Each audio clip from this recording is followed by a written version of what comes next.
experience tonight for Game 1 of the 2025 American League Division Series on FS1, presented by Booking.com, and here they come at T-Mobile Park.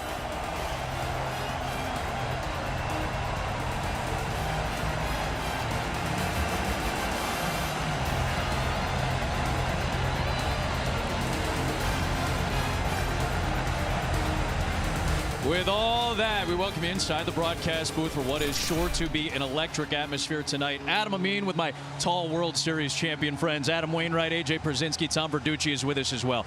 I talked to a bunch of people around Seattle, and they all felt 3 years ago when they made the postseason for the first time in 21 years, it was a relief. Hey, we finally made it back. That has gone away now. This is a legitimate contender in a wide-open American League field. Absolutely. The Seattle Mariners have it all. Starting pitching, bullpen, hitters, power, defense. They can do it all. The thing about the Mariners is they are led by one guy, though. His name is Cal Raleigh, and he has the best nickname in baseball, the Big Dumper. As a former catcher, I do have nothing but love for Cal Raleigh. He's my American League MVP. He set single season records, home runs by a catcher, home runs by a switch hitter. Oh yeah, he also led the league in RBIs, so he hits them in big moments. This guy is one of the best players in baseball, and if you haven't seen him because he's in Seattle, watch this series because he does damage. He was the big reason why this team won its first division title in 24 years. Meanwhile, here are the Tigers. They looked like they were going to run away with the American League Central in mid-July. They collapse in September, but here they are. They grind through a wild card series against Cleveland. That means they get to hit the reset button today. They do, but they're here in Seattle. This crowd is fired up. It's going to be a hostile environment. It's going to be tough. They know they got the best pitcher in all of baseball on the mound tomorrow, but they got to win today. Here's the three keys, the three parts of the formula for them winning this game right here. Formula for success. Troy Melton's got to give them some kind of length. He's going to be quality today, and he needs to be a total pitcher.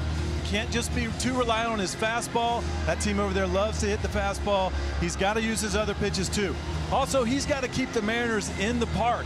They love to hit home runs. He's got to keep them on the ground if he can. And then lastly, hitting, they have to move the runners. They have to pass the baton. They have to hit with runners in scoring position. That is the key to success. That's how they're going to win this game. The Tigers in their second consecutive American League Division Series. The Mariners making the playoffs for just the second time since 2002. 2,300 miles separate the Emerald City from the Motor City, and 3 wins separates one of these teams from the ALCS. Game 1 is next.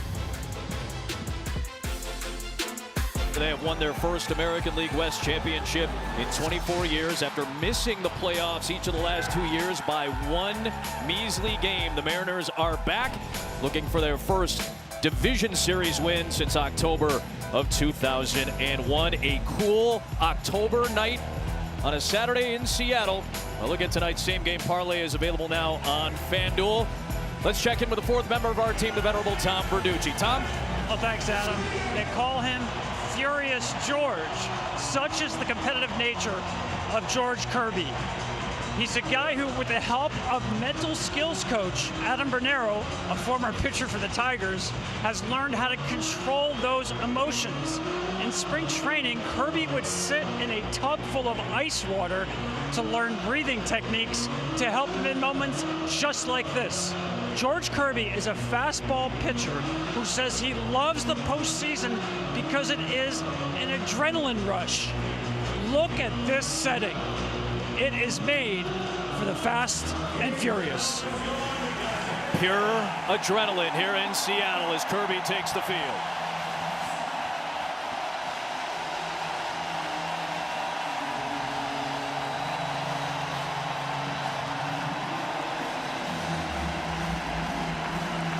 Mariners rotation wasn't really intact together until about mid-August. Just about every starter dealt with some kind of injury over the course of the season. Remember, this is one of the best rotations in all of baseball last year. But Kirby, in his 23 starts, there's one common theme. He is around the strike zone.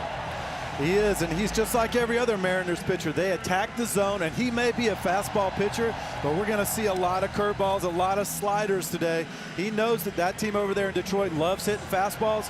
He's got to get ahead with that breaking ball. He's got to use his slider. He's got to use his curveball. He has great numbers on those two pitches. They have crazy horizontal movement. Just check it out, though. The four-seam fastball has a great opponent's batting average. He's also got a really minimal slug on that and his slider. We're going to see a lot of that today, and he's going to need it. Against a developing and improved young offense for the Detroit Tigers. They were below league average in scoring last year. They are above league average in scoring this year. The question is, which Detroit Tiger offense are you going to get? Gleyber Torres, who was in the leadoff spot for that Game 3 victory against Cleveland, he is right back up there. The big addition is Colt Keith, who was not part of the wild card roster as he was coming back from injury. An intercostal strain kept him out. He is back in the lineup tonight.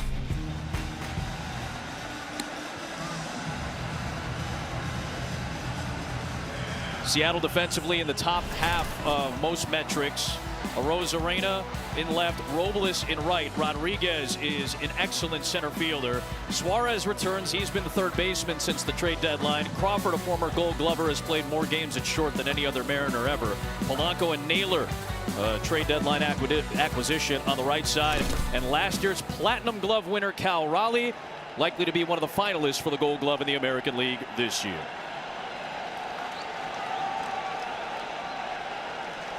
An agonizing 2 years in Seattle.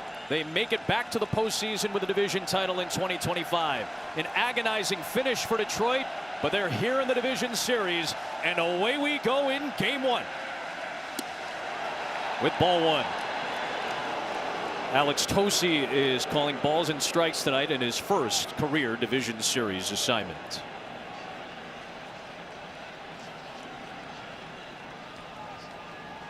Former New York Yankee Gleyber Torres takes ball two. I don't care how much, as Tom said, you love the postseason and you're into all this. There are still nerves for George Kirby. And I don't want to call them nerves. Butterflies, excitement, whatever they are. In the first two pitches, Wayno, as you saw, a little bit yanked. There's a strike.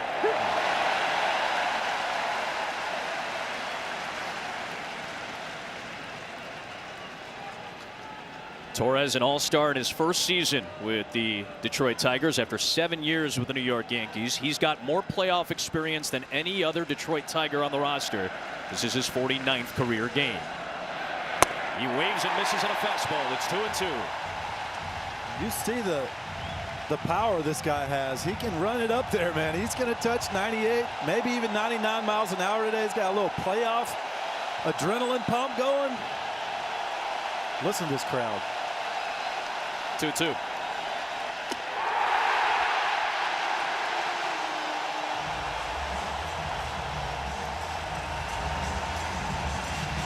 Torres down on strikes to start the night for Kirby, but now it's up to Kerry Carpenter, who has obliterated George Kirby's pitches so far in his career.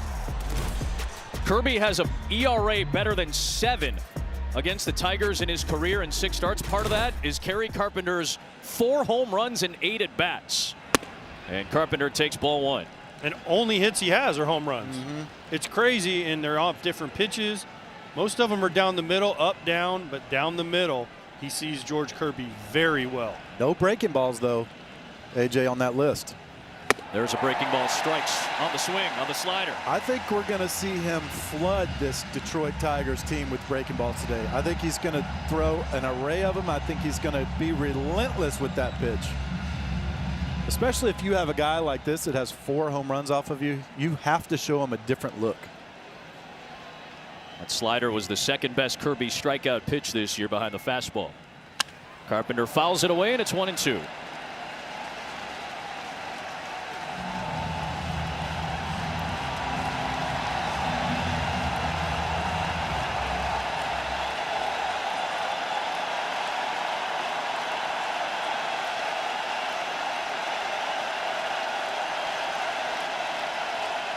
Runs up a fastball for strike 3.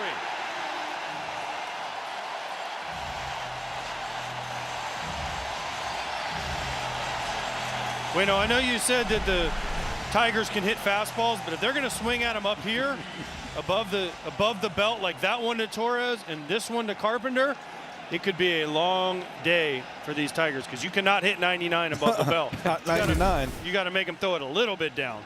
There's Riley Green waving and missing at a slider. Well, this guy loves the ball down. So it will be interesting to see if he drives the ball up on him.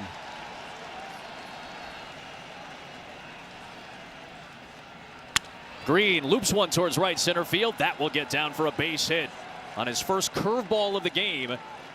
Riley Green was right there to knock it into right for a single of the 2-out variety, and the inning extends to Spencer Torkelson for Detroit.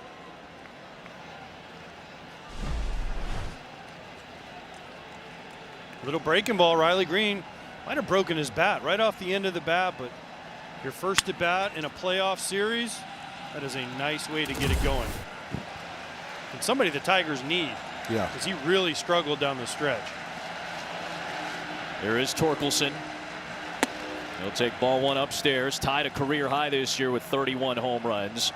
Green at first base. He had a career high 36. Carpenter, who struck out, had a career high 26. So some pop in the top half of this Detroit order. There's a 1-0. And there for a strike.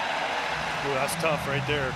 Alex Tosi, the home plate umpire, if you're going to give them above the zone, then the Tigers, that's going to lead the Tigers to have to swing up there, and they do not want to swing at that pitch if possible.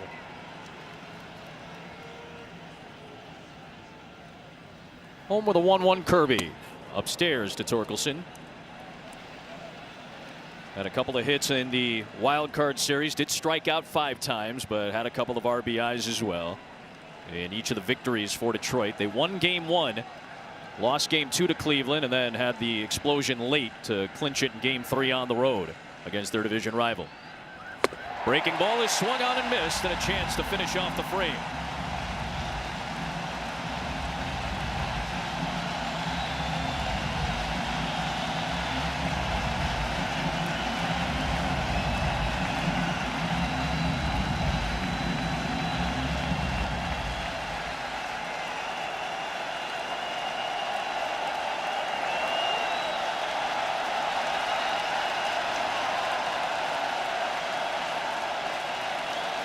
Two-two pitch.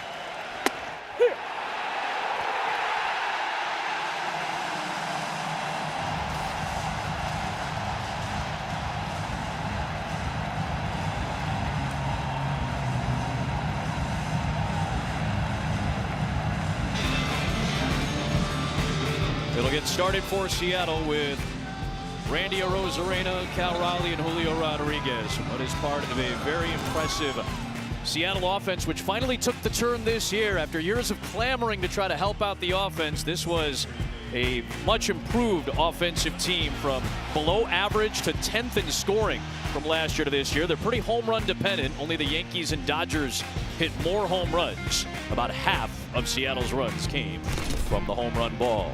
And it will be up to Troy Melton, who they have plans on him being a starting pitcher going forward. This will be just his 5th career major league start for the rookie. The 24-year-old deals, and Arozarena fouls it back. And you see what's happening right now. Seattle knows that he loves to pump strikes. He's got to be careful, because the last game we saw him against Cleveland, he got fastball happy. He's got to use his off speed. He's got to use some secondary pitches against this great Mariners lineup. And he's got them. He's got a really good repertoire. Got a tough assignment, as Randy Arozarena had a career-high power season. And he takes a breaking ball to left. Backing on it is Green, and he reaches up for out number 1. So a key first out, because that's going to bring up the big dumper. And we're going to take a look at Fox Foresight, powered by Google Cloud, for Cal Raleigh, AJ. He's my MVP. I said it in the open, and these numbers are out of this world. Not even counting the fact about his defense. But here you go, 31% to hit a home run. He had 60 and under 10 at-bats per home run. And he takes the first pitch down the right field line towards the corner. It is a foul ball. Kerry Carpenter was giving chase, hoping that would land foul, and that was the case, according to Nate Tomlinson, the right field umpire in his major league debut for the postseason. Just foul, but that's what Cal Raleigh has done all year. He hasn't missed pitches that are in the strike zone and he can do damage on. That's how you hit 60 home runs. There's not a number you can look at for Cal Raleigh in power that doesn't amaze you. Where he hits them, when he hits them, left-handed, right-handed, guys on, nobody on. He has done it all. Melton home with an 0-1. Waved on and missed. Raleigh, a switch-hitting catcher with a historic 60 home run season. Broke records set by Sal Perez for home runs by a catcher, by Mickey Mantle's record for home runs by a switch hitter, and the most home runs by a Seattle Mariner in a single season. The first-time All-Star. Only he and his manager Dan Wilson have made the All-Star team from the catcher position in Seattle Mariner history. You start passing Mickey Mantle in things. It's just ridiculous. That's pretty cool. Melton home with a 1-2 pitch, and Raleigh just got a piece to foul it.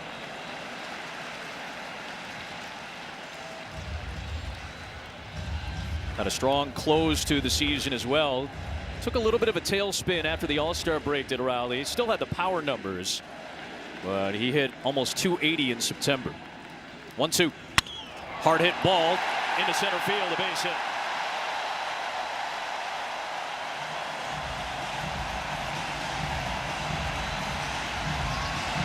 I think if you were looking at this lineup, and Cal Raleigh especially, you go into this game, you know you've got to pitch him like it's 0-2 every pitch. Right here in the 1-2 count, he gets a fastball, he throws it right down the middle. It's exactly what Cal wants, obviously. He's lucky he only hit a single on it, but you got to pitch him super tough.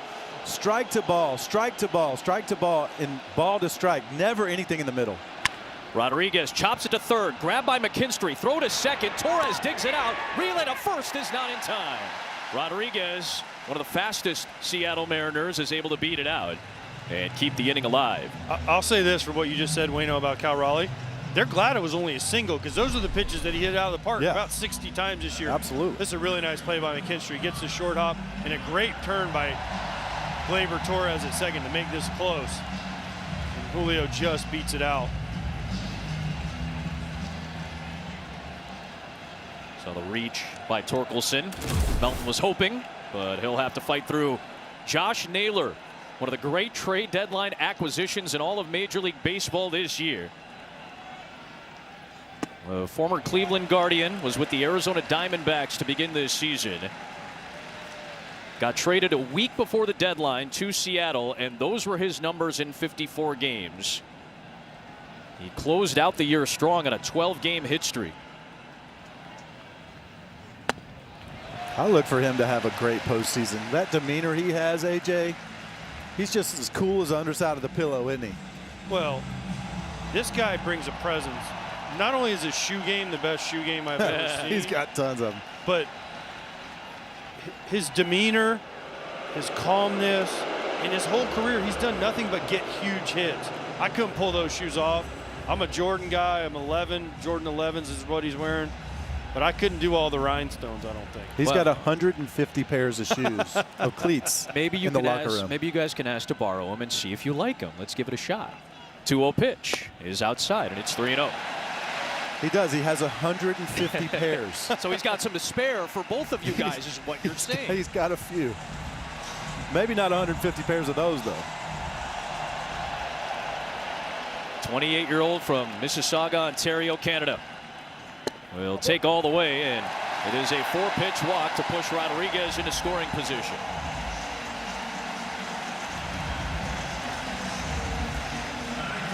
That'll bring up Polanco with an RBI chance.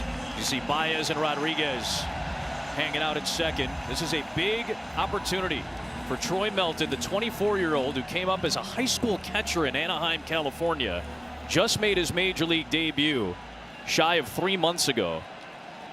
Melton is just the second ever Detroit Tiger rookie to start a game 1 of a playoff series. The other, Justin Verlander, in 2006 in the World Series. 4th round pick. He was at AA, not a AAA to start the year. He was at AA Erie to begin this season. His 0-1 to Polanco is lifted in the air. Right center field, well struck. Meadows and Carpenter are there, and it is Carpenter to haul it in, and Melton leaves a pair of Mariners stranded. A scoreless first, off to the second in Game 1. For 6 MLB Playoffs Challenge, download the Fox Sports app right now and enter for free for a shot to win your share of $10,000 in cash prizes. See the Fox Sports app for details. Scoreless first inning between the Tigers and Mariners in Game 1 of this American League Division Series, and it will be the first game played for Colt Keith since September the 18th. DHing for the Tigers, and he'll take a strike. I think a fascinating matchup in this series, not only tonight, is the lefties for the Tigers have to do damage against all the right-handed starters for the Mariners. They're all right-handed. They have a couple lefties in the bullpen. Hard hit into right field, and Colt Keith right back in the book. He bangs a single to start off this second inning. And AJ, for the most part, the Tigers have had a lot of success over the times they've seen George Kirby. And Wayno, you were talking about how elevated that ERA. I know we mentioned Carpenter, but a lot of guys have had success against him. Yeah, his last 5 starts has been really, really tough. I'll tell you this, though. His last start was his best start against them in a long time. He gave up a 3-run homer opposite field to Riley that kind of ruined those numbers. He flooded them with off-speed stuff. Here's Dylan Dingler, an excellent catcher who was a key piece in that victory over the team he grew up rooting for. The Ohio kid hit the go-ahead solo home run in Game 3 before Detroit blew it open 1 inning later. Dingler has had an excellent year. There's a 1-0 pitch to the Detroit catcher, and he's ahead on the count 2-0. His manager, the former Major League catcher A.J. Hinch, sitting at 998 career victories between the regular season and postseason with Arizona, Houston, and Detroit. 2-0 pitch, 3-0. I have to say, A.J. Hinch is built for the postseason. When you talk to him, all the games he's done in the postseason, all the things he's been through, he just has a different heartbeat and a different explanation. I swear he's gone out and replayed and forward thought about every scenario that possibly could come up for this Tigers team in this entire, from Game 1 I feel like to Game 5, and he's got plans for each and everything. We did our meeting with him before the game. He was just sitting on top of the desk. Looked like he was in a lawn chair sitting on the beach. He was just as comfy as could be to be in this postseason. You could tell he was not nervous. He trusts his team. That's a dangerous situation. When you have a leader like that at the top, it feeds into the players. Well, think about it. You got such an experienced playoff manager, and now here's the postseason debut as a manager for Dan Wilson, who took over in August of last year after Scott Service was let go. Wilson has led them to a division title. 2 on for Zach McKinstry, who had a key sacrifice in the wild card series. Drove in a run. The Tigers only had 5 sacrifices the entire regular season. They needed 2 key ones in Game 1, including McKinstry's, to drive in a run in a tight game. You saw the corners in Suarez and Naylor playing in, and the middle infield of Crawford and Polanco still hoping for a double play ball. Raleigh's going to go out to check with George Kirby. So while we have a moment, a quick word from Adobe.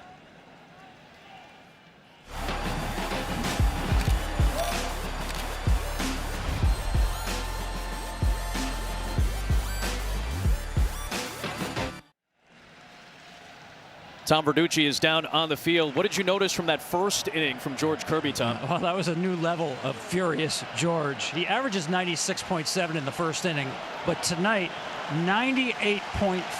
That is a career high. He hit 99 without rounding twice, had not done that once all year. The question now, guys, is can he maintain that adrenaline? We're starting to see the 97s now. Well, you guys have talked about it. We've done the playoffs for the last several years, and it just feels like that adrenaline dump is real. Here's a 1-0 pitch to Zach McKinstry. And it's in there for a strike. And I'll tell you this, it starts when you your first step out on that field to walk to the bullpen, your adrenaline starts going crazy when you feel that. You have to really slow your heartbeat down, do some breathing drills like he said he did in the cold tub earlier. He's really got to focus on his breathing. McKinstry fouls it away, and it's 1-2.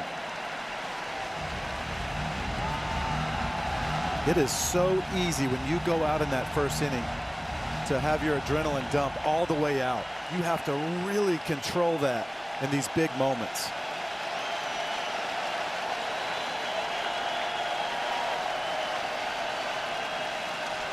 Two on, nobody out. And McKinstry, a defensive swing as that one was coming in on his hands. He fights it off. One thing to take a look at here, the Mariners thought that McKinstry was going to bunt. I didn't think he was going to bunt as he just gets beaten by this fastball, almost kills Joey Cora down there at third base. It's a small target too. So and Joey's outside the third base box down the line too. Watch out, Joey. 1-2 pitch. 2-2. But here's the thing with George Kirby. He's unbelievable with nobody on base. But when guys get on base and he's out of the stretch, he struggles big time. Runners in scoring position. Those are the numbers. Usually don't see it. You see a little jump. Usually don't see over 100-point jump like George Kirby has.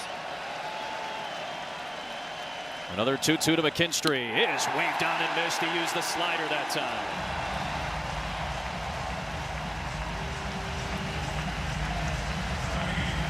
I imagine that's a good sign, being able to go to the secondary pitches for a strikeout here in the second inning. Yeah, it is. He threw a couple of very well located fastballs before that, setting it up, jammed him inside a couple of times, really sped his bat up, and that got him off balance for that good slider. He kind of made a mistake with it. It was right down the middle, but it was because he threw those great fastballs before it that he was able to get away with it.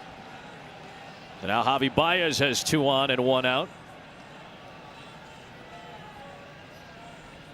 Baez fouls it back. What a jump this year that Javi Baez was able to make. He hit just 184 last season. This year, that average jumped up to 257. He kind of reset himself, readjusted his stance, and it certainly paid dividends. He also went to his third All-Star game at a third different position this year. A key flex piece for Detroit. He chops one towards third, left side, picked up by Suarez, and the throw gets Baez. 2 runners in Keith and Dingler both advanced 90 feet, but they're now 2 away here in the second. These are the at-bats that are so important in playoff situations. Second and third, 2 outs. You get a hit right here if you're Parker Meadows. Crowd's excited. You're the road team. It quiets the crowd, puts all the pressure on Seattle. These are the at-bats. When you look at series, teams that get the hit, drive in the run here, they win. Teams that don't usually don't win. This is what we mentioned pregame. They've got to string these hits together. 3 hits in a row. That's how you're going to beat these Mariners. One of the best pitching staffs in baseball. A little bit high to Parker Meadows, who was the leadoff man for the first 2 games of the wild card series against Cleveland. He's one of the faster Detroit Tigers on this roster. In fact, without Matt Vierling active, he's probably the fastest that Detroit has. He had a couple of hits in game 3, including a bunt single. He scored twice in the 9 spot. Takes a strike, 1-1. George is he's kind of different with that sinker. He uses it up in the zone. You see the great movement it has. It's very late. It looks just like the 4-seamer, but he uses it ball to strike up and into those lefties a lot. Used it a lot more in September as the season was winding down. Now breaking ball near the shoe tops, and it's 2-1. Yeah, I always wonder, is that really a sinker? That's just a 2-seamer that's running back. It's a runner, yeah. It's not really, they classify it as a sinker, but sure. To me it's more of a side-to-side pitch. It's not going up to down. A little bit of a run inside towards the lefty, right? Well, the other way. It starts in and runs back to the middle. To the outside, okay. There's a 2-1. Foul back, 2-2. This is a big pitch early in this game 1. 2 on, 2 out. Second inning, 2-2 count. All the deuces are wild. This crowd's about to go wild if he strikes out Meadows. In fact, he was sitting slow right there, AJ. Agreed.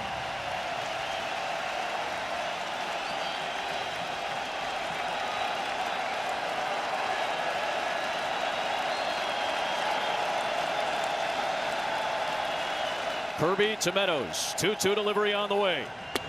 Called, strike 3.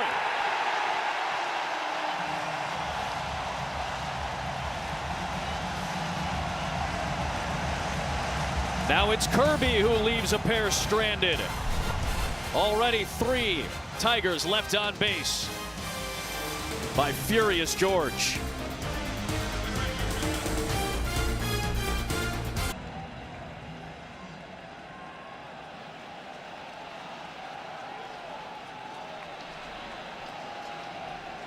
The prodigal son returns.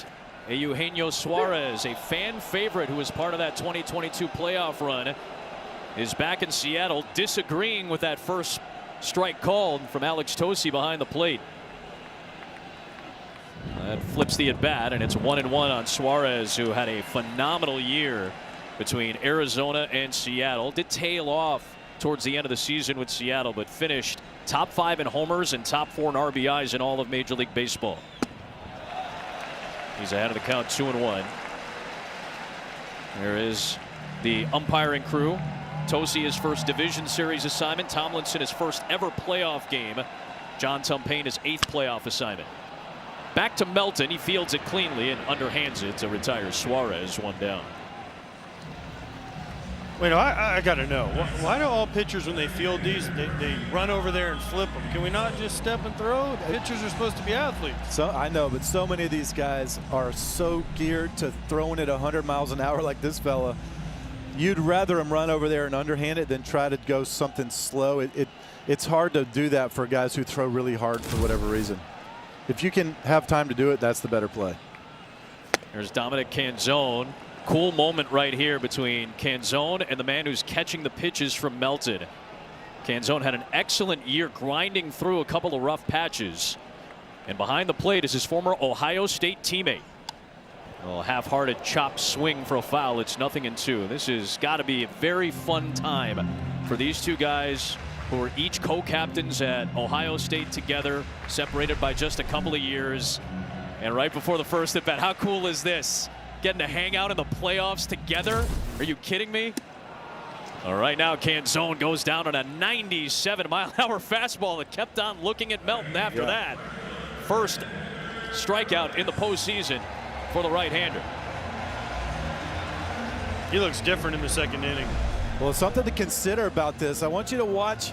Look where the location is, but watch his arm swing.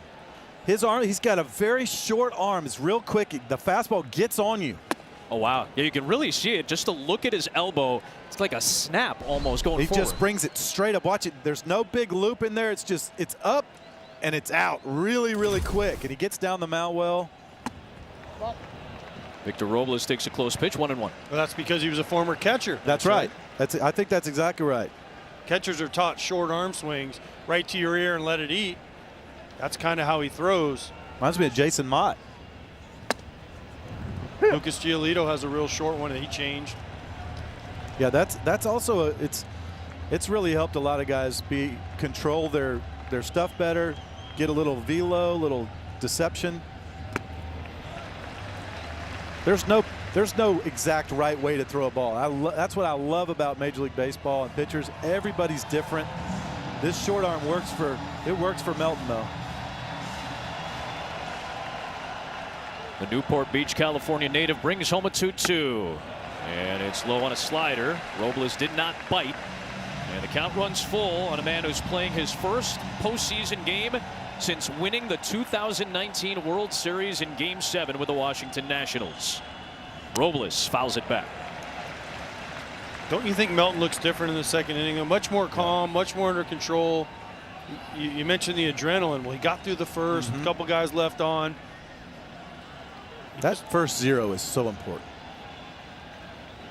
It is.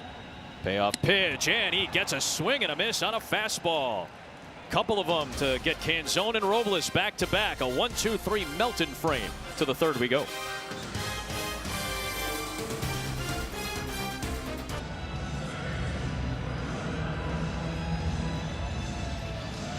Whoa.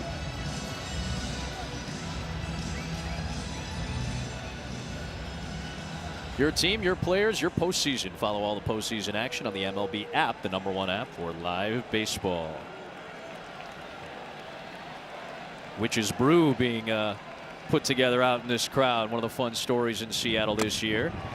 Gleyber Torres back at the top of this Detroit order. 2nd time through against George Kirby. He struck out on a high fastball his first time. 4 for 10 in his career against Kirby.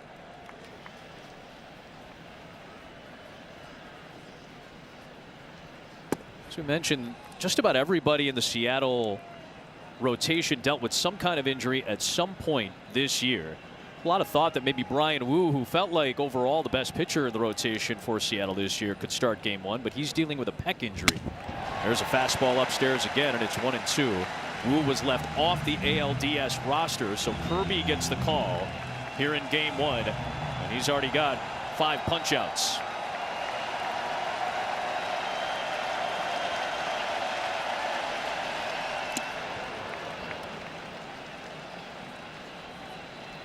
And it was an interesting choice for George Kirby to start this game because of the numbers we showed against the Tigers, but the home road splits. Luis Castillo is going to start game 2 because of the home road splits. Down the right field line towards the corner. That drops fair. Gleyber Torres looks for extra bases. Played out in the corner by Robles, but it's a leadoff double for Torres. A 2-strike, 2-bagger to start the third for Detroit. And again, it's all fastballs up again, and that's good to Gleyber. You can get him up there. He has very low batting average, low slug, but when he does hit it up there, he hits for extra bases. He has power at the top. He's got a lot of swing and miss, but he's got power up there. Here's the thing. We talked to A.J. Hinch. What did he say? We can't just get one hit. It has to be 3 hitters in a row. Kerry Carpenter right here. Gleyber Torres double. Kerry Carpenter has to figure out a way to get him to third so Riley Green has a chance to drive him in. It can't be 1. It can't be 2. It has to be 3 guys in a row. And what did he say? Touch the ball. Yeah. Productive outs. Move runners. String things together so they can put pressure on the Seattle Mariners. They just saw Cleveland, their division rival. Cleveland's one of the best pitching staffs in baseball. It's hard to string together hits. Trying to string together hits here against Seattle's excellent staff.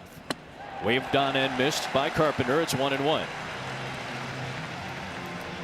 AJ, to your point, the home road splits are pretty drastic for a handful of these Seattle starters. No more so than George Kirby. Almost 2 earned runs a game better at home than he was on the road. Now, there are some starts that might skew those numbers, but if you look at the full scale of about 23, 24 starts, it's a pretty drastic split. Well, this is a great place to pitch. Yep, pitcher friendly traditionally. T-Mobile is definitely a pitcher friendly park. There's a 1-1. Foul back in our direction. It's an interesting decision they had to make because he is so much better at home, but at the same time, this has kind of been one of his, if not the biggest problem team for him to pitch against. That had to factor into their decision. And this has been the biggest problem hitter for Kirby, as we showed you earlier. He got him with a high fastball in the first. 1-2 on Carpenter. Slider in the air to center. It is Rodriguez. Torres will bluff the move, but he's sticking at second. There's one down in the third. There's that breaking ball. But an unproductive out. Yeah. Gleyber Torres leadoff double. Kerry Carpenter can't move him to third. Now it takes a base hit to score him. His worst swings today have been on that breaking ball. Well, some of the problems we saw in the wild card series for Detroit was exactly what AJ and Waino were talking about so far tonight. Tigers are 0 for 5 with runners on base. Here's Riley Green, who singled with 2 outs in the first.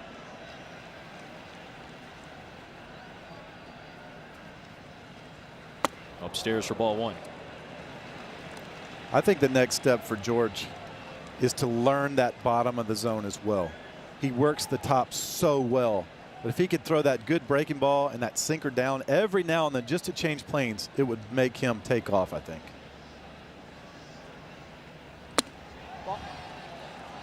Quickly 2-0 on Riley Green. Mentioned at a career high 36 home runs this season, drove in 111. Tigers' best hitter, who at one point was pinch hit for in the wild card series by A.J. Hinch to get a better matchup. Fouls back a slider, 2-1. Also, I thought maybe that would maybe light a fire under Kerry Carpenter as well. By the way, Carpenter took that in stride. He was very complimentary, or Green was very complimentary, I should say, of Jahmai Jones, the guy who pinch hit for him in that key game 2. A.J. Hinch went to talk to Green about it, and Green said, no. You make the decision. I support your decision. That's the type of mentality that Riley Green has developed as one of the leaders for this Detroit Tiger team. He's got Torres at second with 1 out and a 2-1 pitch. Foul back, 2-2. He is susceptible to the strikeout. Second most strikeouts in Major League Baseball behind James Wood of Washington this year. Well, strikeouts don't matter if you drive in 111. Yep. Putting in way more, right, than you want to knock in more than you let through. Yeah. It's a 2-2 pitch to Green. In the air, down the line, foul. You see him exclusively working that fastball up to him. This is one guy that he doesn't want to throw the fastball low to. Sinker down to Green, not a good idea. That's his best batting average down in the zone. It's his best slug. He loves to go down and get the ball. He's got that swing path that kind of takes low pitches, loops them high, can put it in the air. That's how you end up with 36 homers. There's the slider low, though, and he missed that one. Kirby gets his 6th strikeout already. And that's how you do it, though. If you have guys that like the ball down, you make it look like it's going to be down middle and you work it to the ball. Strike to ball right there. I love it down. I'm going to go get that. Oh, no. Now it's right off my back foot. Can't get to it. That is a great job pitching right there after those great high fastballs. Well sequenced by Kirby. He's trying to work around the leadoff double. Here's Torkelson with Torres still waiting at second. Now he's starting to feel the slider a little bit more, going to it earlier in the count. And Wayno, what was the key? One of the keys you said to this series in this game? Detroit hit with runners on base. Right now they have not gotten any hits with guys on base. They've had traffic every inning, have not gotten the hit to put them in the lead. Now 0 for 6. 1-1, and there's that slider again. Doubles up on it to start off Torkelson.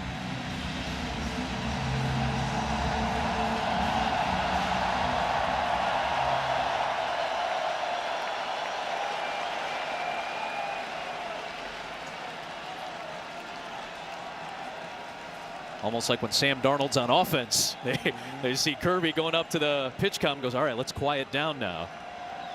Seahawks play here tomorrow before game 2 of this series.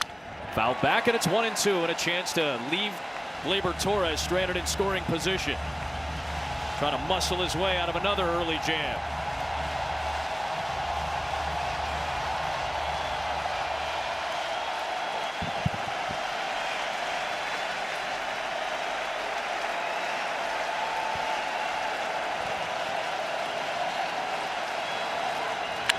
In the air, well struck ball, left center field. This is going to push Arozarena and Rodriguez back. It is Julio for the 3rd out.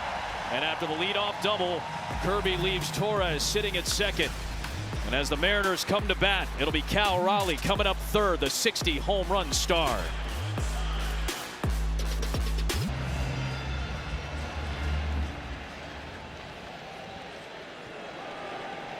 Cal Raleigh will hit in this inning. It'll be J.P. Crawford in the 9 spot, the longest tenured Seattle Mariner, facing the young right-hander Troy Melton, who gets a swing and a miss to begin the inning.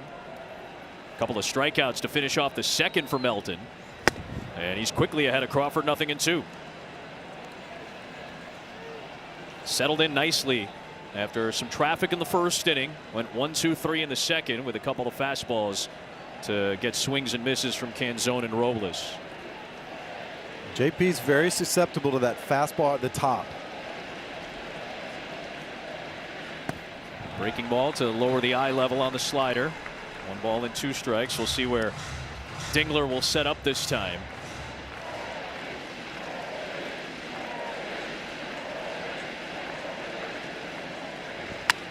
On the ground, punch to 3rd. It's Zach McKinstry, and he retires Crawford, 1 down. T-Mobile, the best network in the game, is now the best network in America. We're at T-Mobile Park tonight. Opened back in 1999, south of downtown here in Seattle. Randy Arozarena back at the top of the Mariner order. His postseason career has had some electric moments. The 2020 campaign was just ridiculous. Obviously expanded format, a lot of games. He had 10 of those 11 home runs in 2020 en route to the World Series, where the Rays lost to the Dodgers. But Arozarena opened up a lot of eyes during that postseason run. Last year was the first year in Arozarena's major league career that he missed the playoffs after he got dealt to Seattle. He's been the leadoff man since the trade deadline. After Suarez and Naylor were both acquired, Arozarena went back to the top and pretty much stayed there for the rest of the year. Melton's 1-2. Half swing and a miss. It's a strike anyway.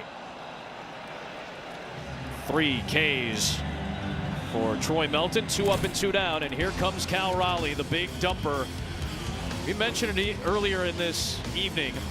Beat Salvador Perez's record for home runs by a primary catcher. Then he passes Mickey Mantle for the most home runs by a switch hitter. And then he passes some guy named Ken Griffey Jr. for the most by a Mariner. Swings at the first pitch, out to center. Meadows is there, and Melton has really settled in nicely. He's retired 7 straight since the first inning. We're through 3. We're scoreless.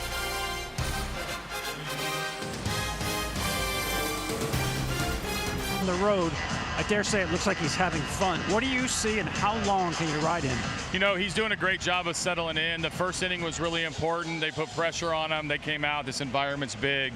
But he's in total control. So as efficient as he was last inning, we're going to keep going forward, and who knows how long we can go with him because of the way he throws strikes. What adjustment do your hitters have to make on the elevated velocity of George Kirby, especially with runners on base? Yeah, he came out pretty hot, and he's got really good stuff, as we know. And September tells us that he was missing bats, and you got to beat him to the spot now. It's hard to cover all of his pitches at the same time. Hopefully the early amped up version of him settles in. He yanks one down for our guys to hit. Thanks so much, AJ. You got it. Great insight, Tom, from AJ Hinch there. Very comfortable, it seems like, this young Troy Melton, 24 years of age, making his first career postseason start. Yeah, sure, just go out there and throw 3 scoreless innings and retire Cal Raleigh the first 2 times you face him. It's very impressive to see that so far. We didn't know. AJ Hinch was very comfortable running him out there, but we didn't know what he was going to give him. We didn't know 1 inning, 1 time through, 3 innings. AJ Hinch was like, he's going to go 5 with 55 pitches, and was very confident in that. And the way he's going right now, every out he steals, every inning he steals, is just 1 less bullet for that bullpen. And AJ Hinch loves the pitching chaos. As we know, he's great at matchups, and the deeper Melton goes, the easier it is for him to match up with some of these hitters in the Mariners lineup. 2-2 on Colt Keith, who returned with a single to start off the second inning, his first game since mid-September after that intercostal strain. He goes and chases a changeup as Kirby mixes it up for his 7th strikeout, the first on that change. Yeah, I love what he did this at bat. The first at bat, Colt got a fastball to hit it up the middle. This at bat, we saw a great breaking ball he swung over the top of, and now he comes back with that really good changeup, looks just like the fastball, and then works just off the plate. But Colt is a very good fastball hitter and not a very good off-speed hitter. There's Dingler fouling it back. That sounds like the whole Tigers lineup. It is. It really is. But, Colt Keith is 321 on the fastball and 124 on anything else. It's a big difference. Those guys know that over there. Yep. Dingler walked his first time up, waits for a 1-strike pitch. Checks his swing, appeal down to first, and no swing, says Jeremy Rehab. You want to be a big league umpire? Just got booed by 40,000+ people for saying Dingler didn't swing. Just putting your arms out. Even though I didn't think it was that close. A 1-1 delivery. Dingler skies one, shallow center. Going out Polanco, coming in is Rodriguez. Hard to miss him with that teal colored glove, Mariner colored glove. 2 up and 2 down. I watched a lot of George Kirby starts getting ready for this game. This is the best I've seen his command in any game I've watched him all year. He is locked in on his location. He's got that great bite on the end of his breaking ball that has such great horizontal movement on it, but he is locating that heater tonight better than I've seen him.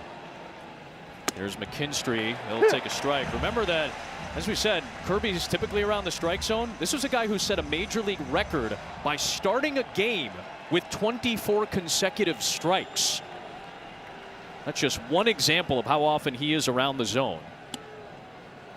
Well, here's the number for me. In his last 19 and 2/3 innings, he has 37 punches. It's almost 2 per inning. Yep. That's electric. That's what A.J. Hinch was talking about, right? Late in the year, missing a lot of bats. McKinstry fouls it back, and it's 1-2. So far, here's where the strikeouts have been. You guys okay with this so far? Oh, man. But look, those are sinkers at the top. Now, A.J. pointed out it's not really a sinker when he throws it up there, but it is that good running two-seamer, and he's using it effectively up there. He's got McKinstry set up, and he gets him to swing and miss on a slider. Kirby's retired 9 of the last 10. We're in Seattle for the American League Division Series.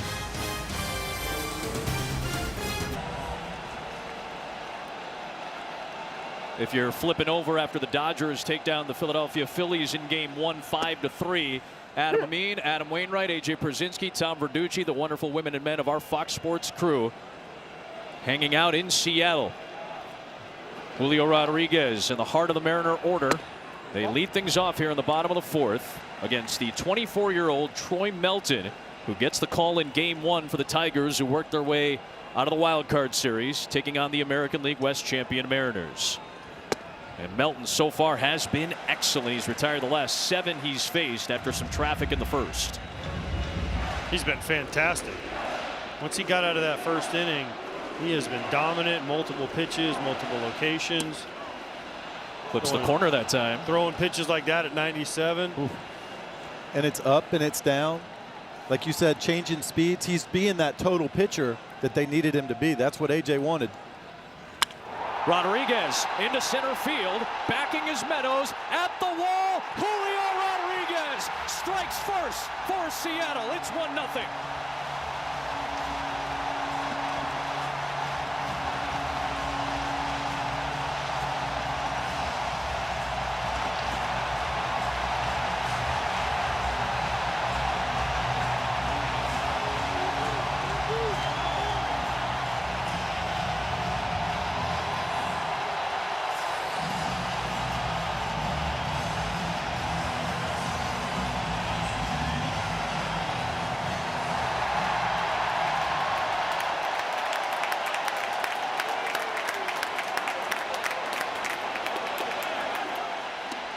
They have waited 24 years in Seattle to explode like that. Their first run at home since 2001. And now Josh Naylor launches one towards the moon, but this might stay in the park. My goodness, Carpenter is there to retire Naylor, 1 down. And look at the smile on Melton's face, too. He's like, oh, boy. I think everybody thought he got it. That was a wild roller coaster ride. The parabolic flyout for Naylor, 1 down.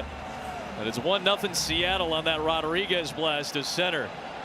Well, Julio Rodriguez is one of the best players in baseball the second half of the season. He was a questionable all-star pick because he didn't have the great first half. But how many times have we seen Julio Rodriguez get hot as the weather warms up? And he's been a great second half player. And he got a mistake from Melton and made it 1-0 Mariners. Polanco will take outside. I look at that pitch, AJ. I don't know if it's a mistake. That's really his biggest strikeout area, that very top of the strike zone, and he just beat him to the spot. I think sometimes you got to tip your hat to superstar players, but that pitch is at the very top of the. Look at that. He had to pull his hands in. Look at that. It felt like he was going to get jammed, and he just drove it out to center. I mean, that speaks to the strength, right? For Julio Rodriguez, when his hands have to come in a tough spot in the zone and still puts it out to center field for a home run. That was quite impressive. Hitters are good. Hitters are good also. We can talk about right. pitchers. Yeah. And we can talk about this and that, but sometimes hitters are good. Polanco checks the swing. It's a splitter for a strike anyway from Melton as he busts that pitch out. I'll say though, he gave up the home run. He almost gave up the next guy home run, but then you saw him smiling. He wasn't overwhelmed. To the shifted shortstop in Baez, and he retires Polanco for the second out of the inning. Back to the home run from Rodriguez on a 2-2 fastball. Oof. Melton right there is thinking, come on, please stay in. Give Parker Meadows a chance. Just went too far. That ball is at the top of the zone, and then this crowd just erupted. And then when Julio Rodriguez grabbed the trident, another eruption.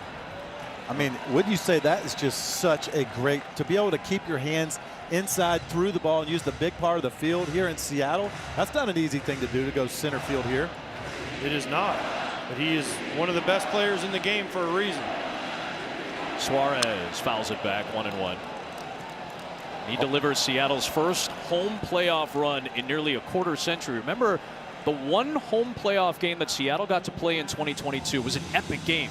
1-0 Houston in Game 3 in an 18-inning marathon. The starter for that game for Seattle, by the way, was George Kirby. He went 7 scoreless in that contest. Now he gets to work with a lead because of Rodriguez's first career playoff home run.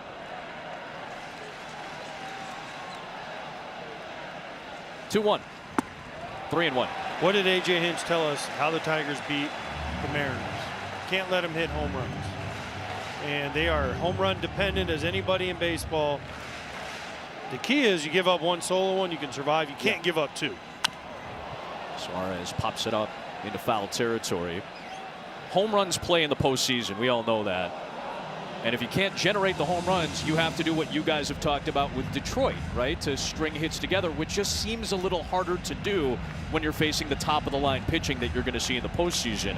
In the wild card round, the teams that out-homered their opponents were 5-1, and that's been a trend going back several years.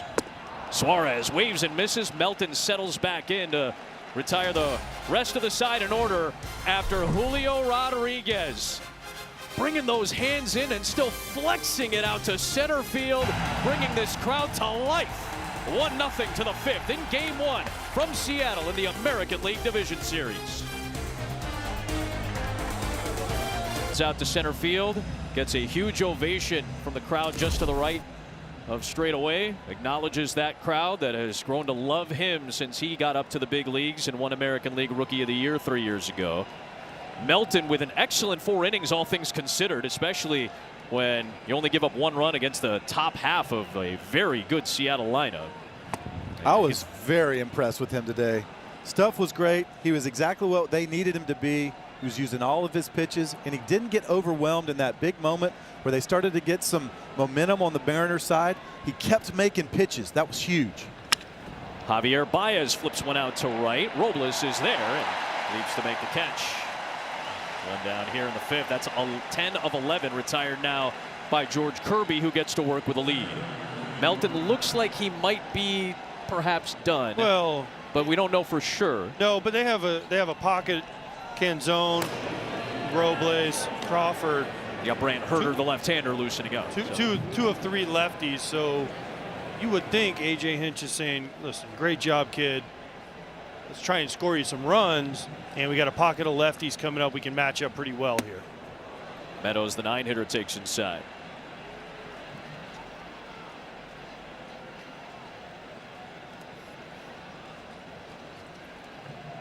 Kirby's at 69 pitches now. As he gets going further in this game, it would be interesting to see if those first couple innings where he was so amped up tax him a little bit. You see his velo dropping just a little bit, command dropping just a little bit. He's got to refocus right here. Guy who once threw 153 pitches in a high school start comes home with his 71st tonight in his second career playoff start. A generous strike. Meadows disagreed, and Kirby will happily take it to make it 2-1. It's never been harder to be an umpire. The box has changed everybody's opinion on what's good and what's not. Well, we saw it in that Cubs-Padres wild card series, that kind of egregious call that hurt the Padres. Remember, next year the ABS system will be implemented, so that pitch in that series would have been a hat tap. I would have been curious if Meadows would have been considering if the situation would have called for it and the ABS existed this season. Well, you think it's hard now? Wait till the helmet tapping starts next year. It's only going to get tougher to be an umpire. There's going to be challenges all the time. 2-2 pitch is high, and it's full on Meadows. And I bet you there's going to be players that are off limits. You are not allowed to use the hat tap because they get all emotional. You want the guys who have great ideas in the strike zone using those, I think. You only get so many to work with, too, per game. Big pitch in this game right here. Meadows can get on for the top of the order. It's a big pitch. Fouls that one back to stay alive on a fastball. And he challenged him. I was wondering maybe if he might breaking ball, split, change up, something different. He went right after Meadows. Now he fouled it off. Will Kirby, who doesn't walk hardly anybody in his career, will he do that again and challenge Meadows again, or go to the painted slider? him up and in first time through. That's where Raleigh is set up, and it's fouled back. But you see that ball now, he's trying to throw that up and in. It's doing the traveler. It's kind of starting in and working out over the plate. That's the dangerous pitch.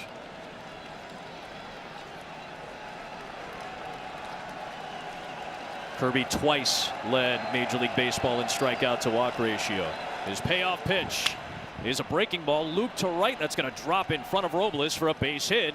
So the 9-hitter indeed gets aboard for the top of the order. And Torres, as we send it to our top man, Kevin Burkhardt, for a game break.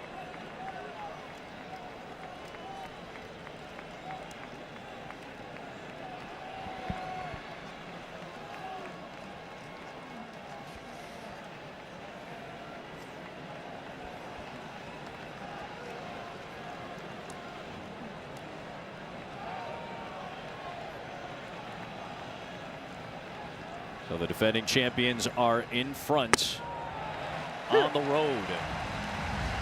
Torres takes a strike. Milwaukee, after Michael Busch got a home run for Chicago in the first, Milwaukee said, don't worry about it. We'll take care of the offense. Alejandro Kirk, who is right up there with Raleigh and Dingler, the two catchers in our series, has Gold Glove finalist potential. He had a strong offensive game with 2 homers, and then the Teoscar Hernandez postseason love affair continues. 0-2 on Torres, a man on and a man out in the 5th. A 1-0 Seattle lead for Kirby and the Mariners. 1-2. I was wondering when Gleyber was going to lay off one of those. He's got the best strike zone judgment on this team, and he keeps chasing him up. Yes, he hit a double on it last time. But if Kirby keeps throwing it up there, eventually he'll get him to swing and miss and punch him out. 85 walks to lead the Tigers for Torres this year. Quality at bat at the top of the lineup. A 1-2. Popped up foul.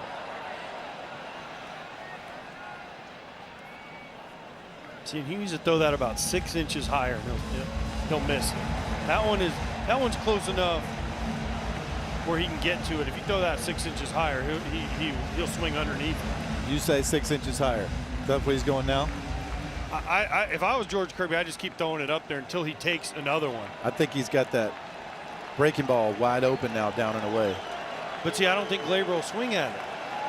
It's got to start as a strike. If he starts as a ball, Gleyber will take it. Let's find out on a 1-2. And it is a breaking ball that he fouls away to the right. Great hitting right there. But that's a bad pitch. For me, that's a bad pitch. It's a strike the whole time. Yeah, that's strike to strike. This is a strike out of the hand, right? So, Cal Raleigh wants it away. That's right down the middle. That's a mistake for me. Did you see he fought it off, though? He's still ready for that fastball up, isn't he? 1-2 pitch is a fastball up, and it's fouled away. There it is. I love hearing you guys keep going with this sequencing. What are you thinking right now? I still think if he can execute that good slider, like AJ said, down and away, strike to ball, that's the pitch to get him right here. If he could throw him a changeup, which he would never do, I don't think, he would punch. He'd spin him into the ground, Bugs Bunny. Very rarely has he thrown the changeup this year. Would he throw it right on right here to Torres?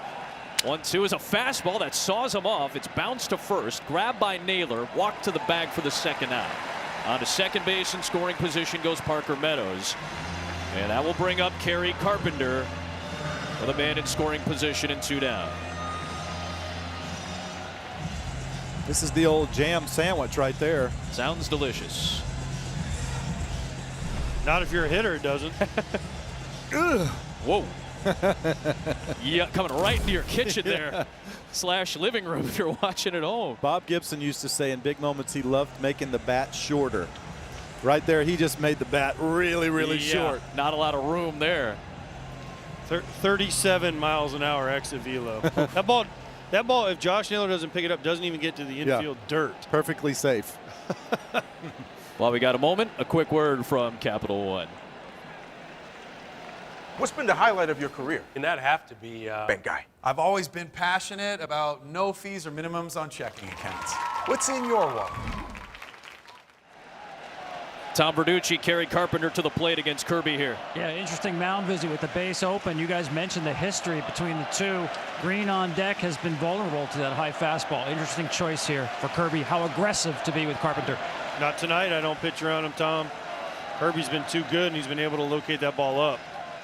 Slider down the right field line towards the corner, and that will drop in foul. But he was inches away from making us all look dumb. I don't even think you have to go inches at any point to make any of the three of us feel a little silly. I don't know you put him on, but you definitely pitch him tough. This is 0-2 every pitch right here. Just like they have to pitch Cal Raleigh, this is how they go 0-2 right here every pitch. Strike the ball, strike the ball, strike the ball. If you throw something in the strike zone, it's got to be ball to strike. You're in that pocket right now for this Detroit Tiger lineup. All the power is really centralized in the 2, 3, and 4 hitters. Carpenter, Green, and Torkelson.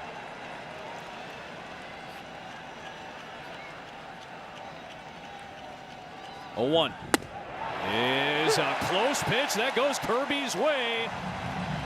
0-2, and that flips the feeling of this at bat. Little runner. Gets the crowd going. And the Tigers just need a hit with runners in scoring position. They're 7 for 41 in the postseason and 0 for 6 so far tonight. We're only in the 5th inning. Chance after chance after chance for Detroit. Kirby trying to finish off the frame with an 0-2 pitch to Carpenter. Close pitch this time does not go Kirby's way, and Carpenter still going, much to the chagrin of 40,000 partisans. That was a great, perfectly executed pitch. He gave him a little bit off the plate the previous pitch. Hey, if you're giving it to me, I'll go back there and see if you do it again. 1-2 delivery. Carpenter swings, launches it to right, and the Tigers will lead. That is gone, and Carpenter comes up clutch in the division series again. And he gets the best of Kirby again. Wow.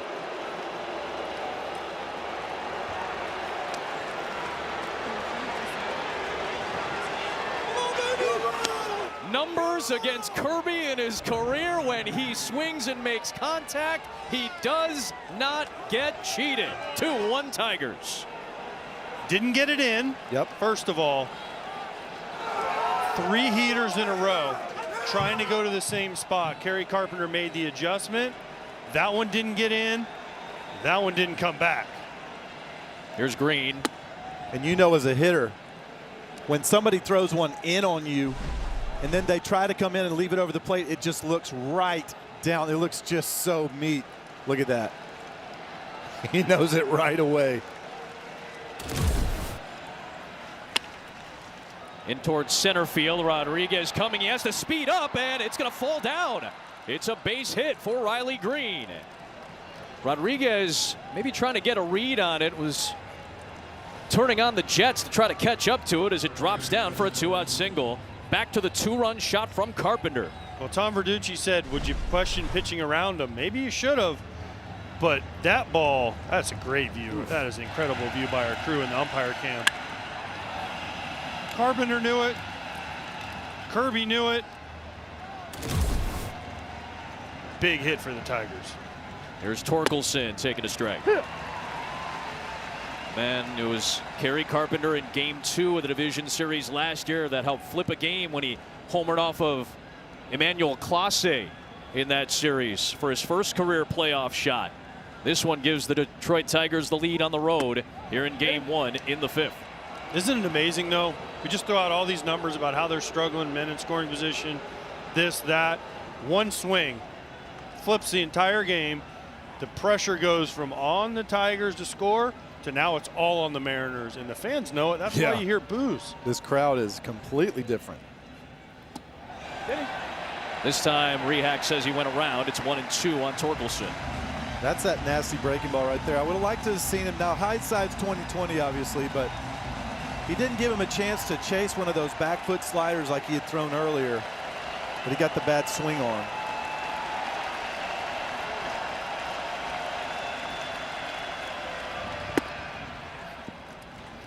I just got to go back to Kerry Carpenter. He has 5 hits off George Kirby. They're all homers. Man, that was a tank bomb, too. I just don't know what it feels like to only have homers off a guy, especially for five hits, 5 homers. Not singles, not doubles, homers. 2-2 pitch on the ground to short. Crawford will flip to Polanco. It was Rodriguez with a solo shot for Seattle, and then Carpenter with a blast off of Kirby. The ownage continues. Kirby knows it. The Tigers lead. We're halfway through in game 1. Playoff home run. It was a tank off of Kirby. And that flips the game, puts the Tigers in front as we hit the halfway point of game 1. Brant Herter, pitched in the wild card series, was charged with an earned run. He takes over here in the 5th. And he deals to the lefty Dominic Canzone, who had more opportunities to hit against lefties this season. That was part of a strong year. He ended up hitting lefties okay as the season went on. Well, this is the pocket that A.J. Hinch wanted Herter for right here. 2 out of 3 lefties, Canzone. Righty in the middle, Robles, and then Crawford. He's a sinker sweeper guy, and lefties just do not hit his sweeper. 129 average. That's the pitch. That's why he's in here. They just went up. Get me 3 outs. Give us a chance to try to score more. Breaking ball popped up. Kind of the Bermuda Triangle. It'll be the center fielder Meadows there to make the catch, and Canzone's retired. A Herter who got his first career save in the 2nd series of the season, and it came here in Seattle. Mariners and Tigers met 6 times, all of them in the first half. They met in the 2nd series of the season and then in the final series before the All-Star break. Robles will take a strike. 4 of 6 won by Seattle, including sweeping Detroit at Comerica Park before the All-Star break. Tigers took 2 of 3 here in Seattle. Popped up by Robles. Dingler with the mask off. Underneath, 2 down. Well, coverage of game 2 between the Yankees and Blue Jays will take place tomorrow at 3 Eastern on FS1. We'll have game 2 of this series at 8 o'clock Eastern, 5 o'clock Pacific time. Then on Monday, the National League takes center stage. Dodgers will have a 1-0 lead on the road against the Phillies, while the Brewers will try to go up 2-0 against their former manager, Craig Counsell. J.P. Crawford takes strike 1 from Herter. And now that Herter's in and obviously Melton is out of the game, this is where A.J. Hinch thrives as a manager. Matchups, picking out lanes for guys to pitch in. Who does he want to face who? And he brings in Herter with that pocket of lefties, and Herter throws a 1-2-3 5th. It's 2-1 Tigers to the 6th.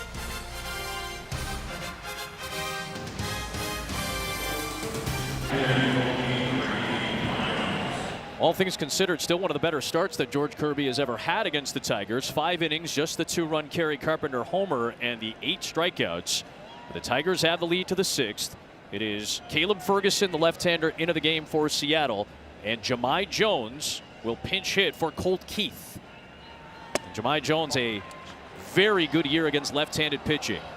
And he faces the left-hander Ferguson here in the 6th. He had, almost 1,000 OPS against left-handed pitching this year. And Caleb Ferguson's coming in he was thinking he was going to face some lefties, but he's very good against righties because he throws a cutter that we just saw right there that has been very effective. And the crowd's getting a little restless here at yeah, T-Mobile. They've waited a while.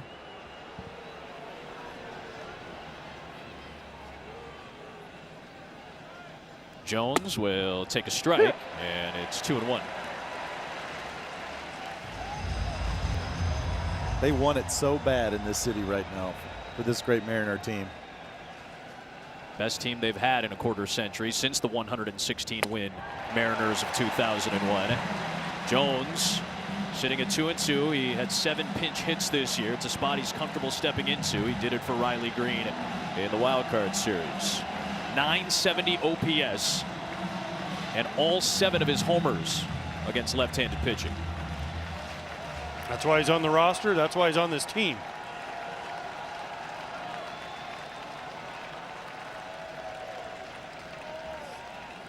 Ferguson's 2-2 is fouled away. And you just keep seeing George, he can't stop pacing in the dugout because he knows how close he was to having an excellent outing. He had great stuff. He was in total control all day until those last couple pitches.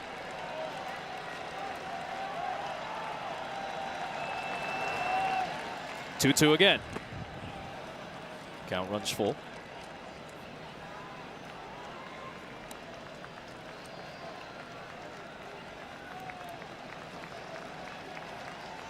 Dingler is on deck.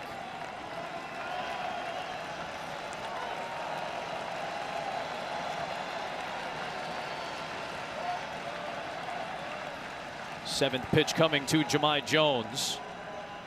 And that's in the dirt. Jones with a leadoff pinch hit walk. Well, back to the big moment for Kerry Carpenter.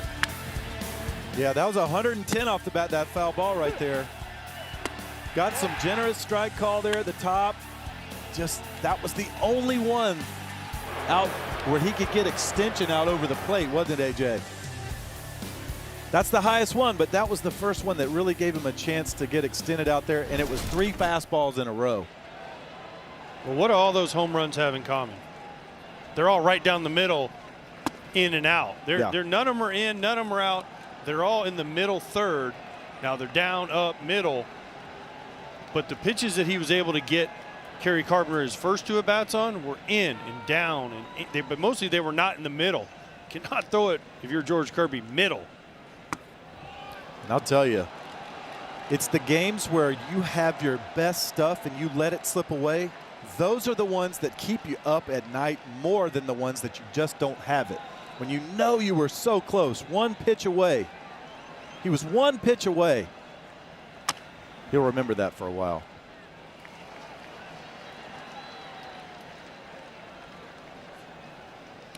Tom Verducci, you can add on. Yeah, I know A.J. Hinch, like a lot of managers won't do it. Bats his 2 best left-handed hitters back-to-back. He forces that decision. You saw the left-hander up in the bullpen. I think that was only if Gleyber Torres got on base. But with 2 outs and a base open, I guarantee you before this game they said, don't get beat on a high fastball to Kerry Carpenter, the best high fastball hitter on the team. I'd like the mound visit. I think it was just a mistake of execution. And you called it, Tom. Yep. We got to give you credit. You called it and questioned it right away.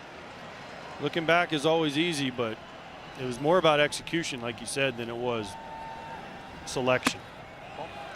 3-1 here on Dingler. And that's something that we've come to know about A.J. Hinch. Very rarely does he like to have the same lineup from game to game to game. So mixing in those 2 left-handed hitters, that's not something we saw in the wild card series. He's a master. In the air.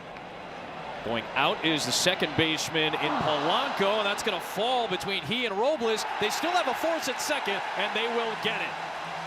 Tough spot for Jahmai Jones to be in, but he couldn't get the break fast enough to try to hustle into second. Heads up play out in right field by Robles, who's got a great arm and was able to get the force out in second base, and there's 1 down. There's nothing you can do as the guy on first, because if Polanco catches this and you're too far off, you're going to be out at first, and Robles barehands and throws a perfect strike to J.P. Crawford at second. That's an impossible read. It's an impossible play as the base runner. 2 down for McKinstry, and he will take a strike.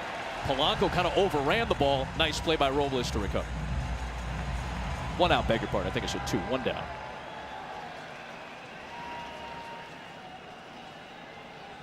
In at third now is Suarez. McKinstry fouls 1 down the line. It's 0-2. Literally, when I say there's nothing you can do, he was pretty far off. Sure. Jones was. And if Polanco catches that, he was close enough to where he could get back. But because Polanco barely touched it and the hustle from Robles to be there, and then the barehand perfect throw, you're just out. And it stinks. It takes a hit away from your buddy, and it gives him an out. Those are what I think, Wayno, those are the things as a former base runner, because I wasn't very fast. Really? So when you couldn't get your guy an extra hit here and there, those were the ones you're like, I'm sorry, man. Like, I'm so Sorry, buddy. A lot of my bads. I'm sorry. It was more I'm sorry. McKinstry staying alive as he's fought off a couple, and now it's 1-2. I'm sorry. You got to blame my mom and dad. It's not my fault I'm slow, you know?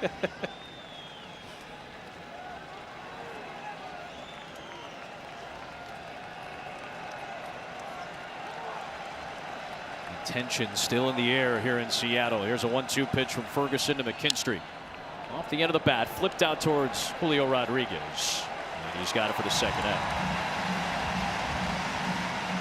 Want more postseason stats? Just ask Siri. Who has the most career postseason home runs? Manny Ramirez at the top of that list. 29 of them all time. Mariners eliminated Altuve with a late season sweep against Houston. That's it for Ferguson. Deeper into the pen go the Mariners.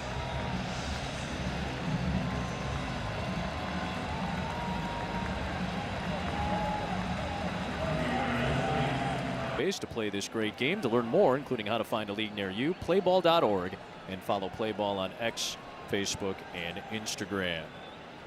Here comes Edward Bizzardo in the 6th inning with a runner at first and 2 down. Will face Javi Baez, one of the most heavily used relievers this year. In fact, the second most heavily used behind the lefty Gabe Spire for Seattle. Baez fouls away the first pitch. Bizzardo had a nice year for these Mariners out of the bullpen. It became a weapon for him. One thing, he's got one little hitch, gives up some homers. Yep. And other than that, he's really solid. Outside 1-1. Those first 2 pitches right there to Javi, that shows you the different hitter that he is this year. He took a rip on a very good slider the first pitch, and then he took the second one. He swings at that every time last year. Pops it up on a breaking ball, something he's hit much better this year, as you mentioned, Wayno, by a wide margin. But that slider from Bizzardo gets him out. And now the Mariners look to do damage with the top of their order. Arozarena, Raleigh, and Rodriguez coming up. 15th career appearance in the playoffs, first away from Houston. He deals with Randy Arozarena and a splitter, which is his favorite pitch, to get a strike. You're going to see a lot of those from him. He's almost 50% split. Since he's come to Detroit, he's been really good with a lot of splits, 4-seamer slider. Opponents do not hit that split finger. And this is where A.J. Hinch thrives. Pitching chaos, he calls it. They have the lead. They're into the 6th. He can do his matchups. Here comes Montero to match up with the righties.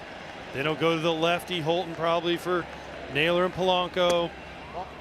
Then he'll have his righties, Finnegan and Vest, if they continue to have the lead for 8 and 9. So this is exactly where A.J. Hinch wanted this game. And here he goes, the parade of relievers, because they have the ultimate trump card tomorrow starting for them. Tarek Skubal, the front runner for the Cy Young Award once again. Right on cue, AJ, there is the lefty Tyler Holton. So you're starting to see the game take shape in AJ Hinch's mind. 2-2 to Randy Arozarena is outside. It's full. So he's worked back in the count after being down 0-2.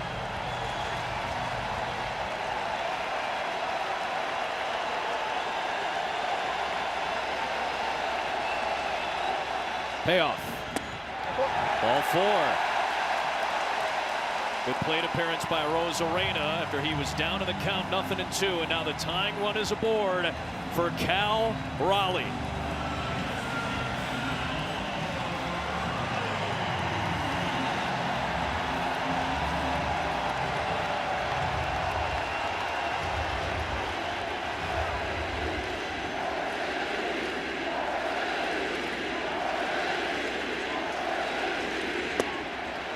Ball Ball one outside. That's 5 straight out of the zone from Montero and another splitter. Be real careful right here. Real careful. I know Kyle Raleigh, it comes obvious, but be careful. Staying away.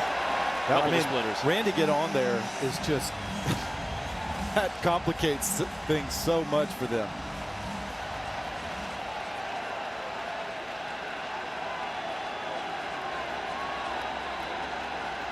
Two-0 pitch. Right center field towards the gap. Meadows will not get there. Arozarena turns on the Jets, and he'll go first to third. The throw is late.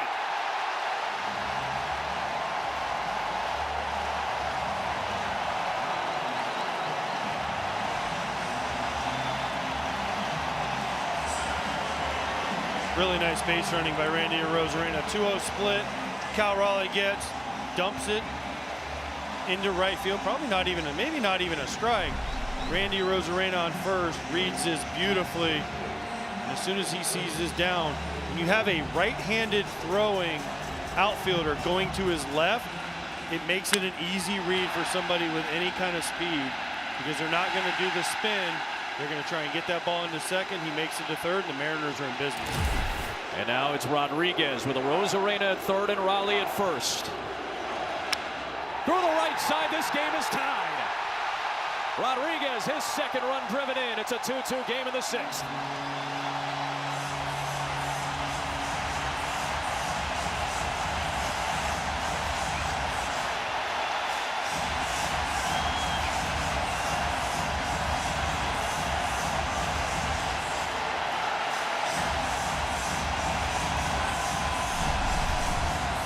Oh, the tension release. You could feel it sitting in this building as Rodriguez, with the top of this Mariners order, they generate a run against Montero.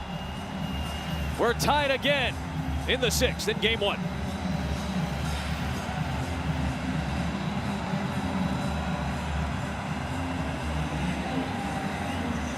Is sponsored by Liberty Mutual. And Julio Rodriguez, after a little bit of a sluggish first half, controversial All-Star pick, did not go to the All-Star game, said he wanted to rest up for the second half, and he was very productive after. He's got both Seattle RBIs tonight. Tyler Holton is in, Josh Naylor at the plate, lefty-lefty matchup, and it's a ball to start. Yes, but Holton also can get righties out. That's why he's in here. Yes, he needs to get Naylor out. Julio Rodriguez driven in both Seattle runs with the home run and then the single. Holton's out there to try to get a ground ball. Sinker's his best pitch. Can he get a ground ball, get a double play, get the Tigers out of this inning? There's a strike. Holton was a starter at times as well. Kind of used him in the opener role a few times, but 64 relief appearances during the regular campaign for Tyler Holton. Montero, 3 batters, all 3 reach. A walk, 2 hits, and a run in, and he's responsible for both men on base. Naylor chops it over Holton. It's the shortstop right there. Baez tags. Baez throws. Torkelson lunges out to hold on, and it's a 6-3 double play. Wow. Just what the doctor ordered. What a play by Javi Baez. But what bad base running by Julio Rodriguez. I'm sorry, you cannot let him tag you. You got to fall down there. You just cannot let him tag you. Because if you just stop, he's got to make a decision. And Baez tags him, and then a perfect throw to get Naylor. We've seen it out of Javi for years, too. His instincts in the infield are maybe the best in all of baseball. Alan Porter is the crew chief. Dan Wilson perhaps considering a challenge here. Well, they're going to challenge whether he had the ball in his glove because it was in his bare hand. So I don't know how this works. Seattle is challenging the out call at second base and the out call at first base. Well, challenging both. Well, you might as well challenge them both. He's definitely out at first because he never touched first, so he's definitely out. This will be the replay review. It's presented by Zoom, and a look into the replay review center. He's out. I mean, I don't know how you can say he doesn't touch him. He tags him with his glove and his hand, I think. That's right? that's what I'm thinking. And then Naylor's out because he never touched first. So, I mean, as long as Torkelson touched the base at some point, I mean, for me, he's out. Yeah, but is he out of the line anyways? and then right there he's out. Well, he can't be out of the line. You can't review that. So he gets him there. To me, the question is the ball is in his bare hand, but it's also in his glove. So does that count as one thing? If it was like, let's say he touched him with his glove and it's clearly out of his glove in his bare hand, then he would be safe. But the ball is in his glove as far as I mean, the way I would think. I think unless you see separation there, that's considered in the glove, right? That's typically what the replay center and the guys that are taking a look at this are looking for. If there's clear separation where the ball is out of the glove, then you can make a determination if it's just glove or just hand. Ooh. You see a little bit of separation there, but the ball still seems to be in the glove. And usually umpires, when they see that, typically consider all of the mass, all of the matter that's in the hands, all collective. So if there's contact with the runner, then it would be out. I was 100% convinced until I saw that last one. Sure. Like, ooh, there is a little bit of separation there, but is it enough, though? I think it's still in the glove. But After review, the call at second base is confirmed. The runner is out. The call at first base is also confirmed. The runner is out. Huge double play. One challenge remaining. One challenge left for Dan Wilson. Plus, when you get into the 7th inning, you get into crew chief review territory. A couple of warm-up tosses for Holton, but a huge play by El Mago. This was the one I was like, ooh, his hand kind of separates out of the glove there for a second, but it's still in. I think it's still in the vicinity of the mitt. In the vicinity of the inside of the glove, yeah. Well, you said it earlier. The instincts of Javi Baez, you saw him in Chicago for years. He got the nickname El Mago, the magician, because of his instincts with his glove. You saw 2 great tags that he applied in the wild card series. He got Jose Ramirez at second base on a throw by Dingler when he was trying to steal. Raleigh's still the go-ahead run at third for Polanco. He's batting right-handed here against the left-handed throwing Holton. There are the splits. Just a huge double play.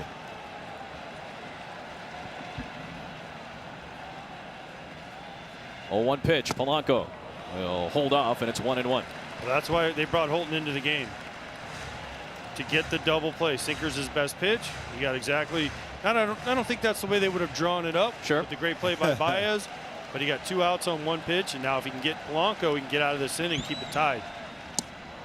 Polanco under the hands, he takes a strike. He thought with some of the maneuvering, with how far inside he believed that pitch was, it was going to be called a ball. Instead, Holton clips it, and it's 1-2.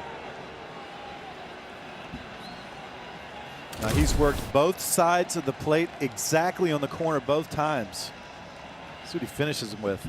Oh, breaking ball, and that's a Polanco's defensive swing to stay alive. That cutter was riding in on him. So I really like that sequence right there. Cutter on the corner, then you take him a little bit farther in. He swung off the plate in even more. You've got him in swing mode right there. If you're Holton, now the outside part of the plate is wide open. 1-2. And it's 2 balls and 2 strikes. Laid off the changeup. This has been one of Polanco's best seasons, hitting from the right side against left-handed pitching. One of his best power seasons for the veteran big leaguer. 2-2 pitch to right field. Carpenter back, now on it, and he's got it. And the inning is over. But Julio Rodriguez and the top of the Mariners order generate a run. He's driven in both for Seattle, and it's a 2-2 game 1. To the late innings we go in the Pacific Northwest.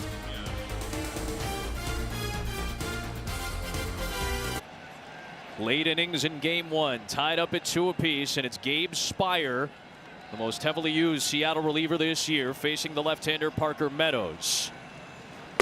Meadows will take a strike in the 9 spot, then back to the top for Torres, a righty, and then the 2 big lefties, Carpenter and Green, for Spire, who had really good swing and miss stuff during the season.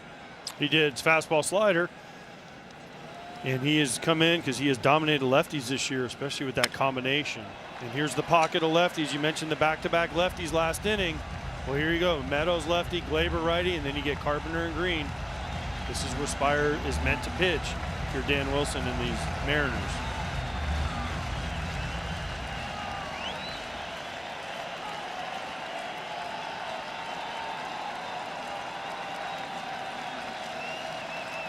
Oh, 2 to Meadows from Spire.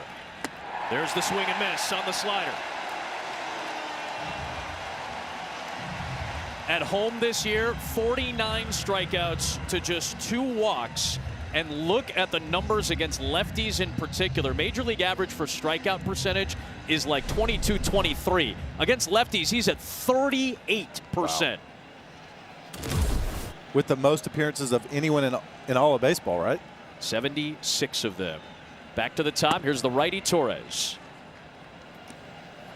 Just ho-humming 98 in there, too, from the left side, AJ. Everybody throws 98, it feels like. I was going to say, yeah.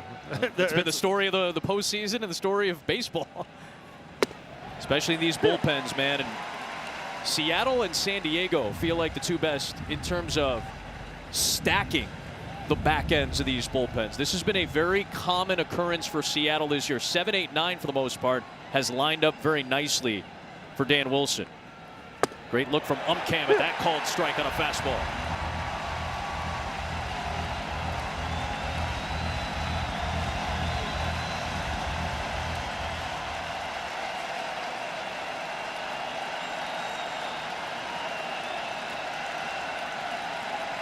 One, two.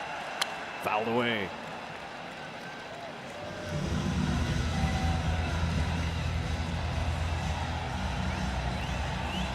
Torres had the double in the third to lead off that Tigers frame, but the next 3 were retired in order. He struck out and grounded out as well tonight. Spires 1-2. Got him with a slider, froze him.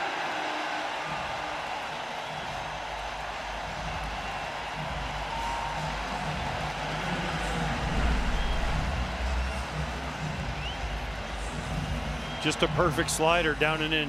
Gleyber Torres does not like the call, but it's a strike. Cal Raleigh, the Platinum Glove winner back there, frames it up nicely so Alex Tosi can ring him up.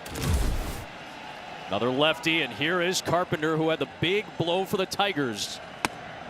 A 2-run blast off of Kirby in the 5th, but he's behind 0-1.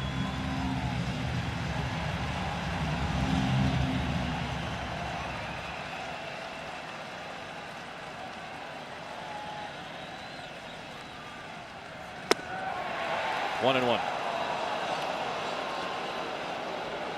Joe Carey's squinting. He needs stronger contact or something.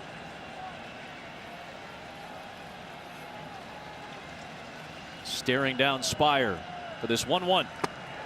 Outside 2-1. Spire's healthy again, and man, has he looked it over the course of the season.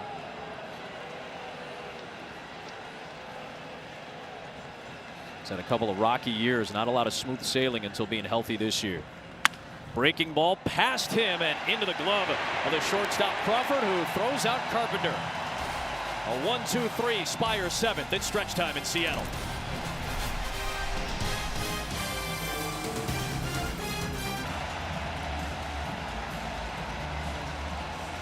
Wear what the players are wearing on field during the postseason. Check out the largest selection of authentic jerseys, caps, hoodies, t-shirts, and more. MLBshop.com. Bottom of the 7th, tied at 2. Game 1. Eugenio Suarez to the plate against Tommy Kahnle. Big cut on that first pitch. Changeup. What do you know? The guy who throws almost nothing but changeups. It's so interesting to me. This guy comes in and throws almost exclusively changeups, and these hitters, they have a hard time timing it up still. Right there, another changeup for a guy who at one point threw 61 straight last year. It's down the middle and thigh high, and it still works even though you know it's coming. That's how good a changeup this is. Well, I'll tell you why it works after we see this pitch. From a hitter's perspective, why it still works. Here's the thing. He still throws 95 miles an hour. Does he? I mean, he does, but do you have to worry about it? As a hitter, all it takes is to get embarrassed one time, and it gets you right off that changeup. And in the back of every hitter's mind, they say, I just don't want to be embarrassed getting the bat get blown away by a fastball. And Tommy Kahnle has a really good arm action, and he has really good movement. And he's been doing this for a couple years. And still successful. Doing it in the playoffs a lot. 29th career postseason appearance, the most for any Tigers pitcher. 3 balls and 2 strikes on Eugenio Suarez. And this is what we saw earlier with the Randy Arozarena at bat, where they threw two on the plate where he could offer at it, but then those last 3 right here again have been unofferable. Suarez towards left center field. Back it goes. Green and Meadows are there, and Meadows, who's got the best speed on this team and might be one of the best defenders for Detroit, runs it down. And there's 1 down here in the 7th. The formula Troy for Melton, success yep. Go ahead, Wayno. Before the game, Troy Melton had to give him some length. He had to use all his pitches. He did that today. The Mariners had to keep him in the park. For the most part, they've done that, and they've had a little bit of timely hitting. They've done all those to some degree, so that's why they're in the game. Now Canzone flips a change up towards left. Riley Green is there waiting for the 2nd out. Week 5 of the NFL season. In fact, we're looking down over at Lumen Field where the Seahawks play, but we've got a great doubleheader tomorrow. Cowboys are heading to New York to take on the Jets, who have struggled out of the gate. Are expecting to see Jaden Daniels, though, back for the Commanders at quarterback. Great matchup in the late window. Our buddy Kevin Burkhardt will be on the call with Tom Brady, Aaron Andrews, and Tom Rinaldi. Many of you will also see Lions and Bengals. There's the home of the 12s. Seahawks have gotten off to a nice start. We're in Soto, south of downtown in Seattle, and you get the opportunity to go from one park to another. Tomorrow is going to be a very fun Sunday here, baby. You're going to check it out for the first time. You'll be at Lumen Field. I'm doing it. They're playing Tampa Bay tomorrow. Yep. Here's Luke Raley. He's going to come in as a pinch hitter for Victor Robles with 2 outs against Canely. And a strike on just the 2nd ever postseason plate appearance for Luke Raley, his first in 4 years since he faced Adam Wainwright in the 2021 wildcard game for the Dodgers and struck out. And he's behind 0-2 on Canely. That wasn't his fault. That guy was nasty. Whoever that guy was pitching in Los Angeles that night. Catching screaming line drives off the bat of Justin Turner. That was a fun night. Almost fun. Almost fun. 0-2 pitch, and he got him with a fastball. There's the fastball as Canely comes back with it. And here come the Tigers now as we head to the 8th. 3, 4, and 5 due up. Green, Torkelson, and Jones. Per cut. But he makes it work. He strikes out a lot, but he also hits homers and drives in runs. First pitch swinging, though, and he flies it out to the new right fielder, Raley, and it's Rodriguez, the center fielder, stepping in to make the play. The ball always seems to find you when you check right into the game. That was the case for Raley, but Rodriguez flagged it down for the 1st out. So Spire faces that lefty in green, and now A.J. Hinch will send out Torkelson, and Dan Wilson will make the pitching change.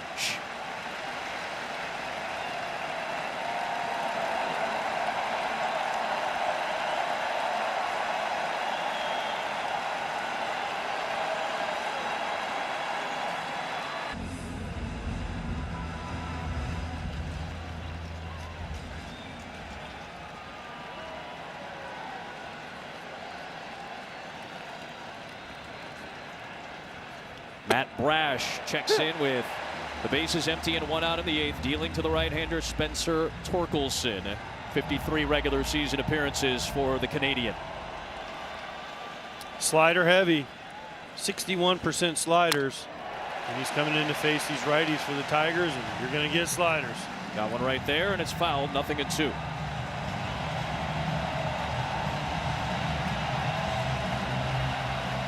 Wencel Perez, a switch hitter, has picked up a bat with Jahmai Jones, the right-hander, due up.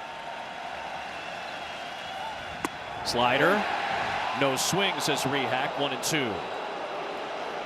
Now see how aggressive he was right there. That pitch is at least a foot off the plate, and he almost swung at it. The dangerous thing right now for a pitcher is to throw a slider on the plate. You have to take it back out there farther if you're going to again.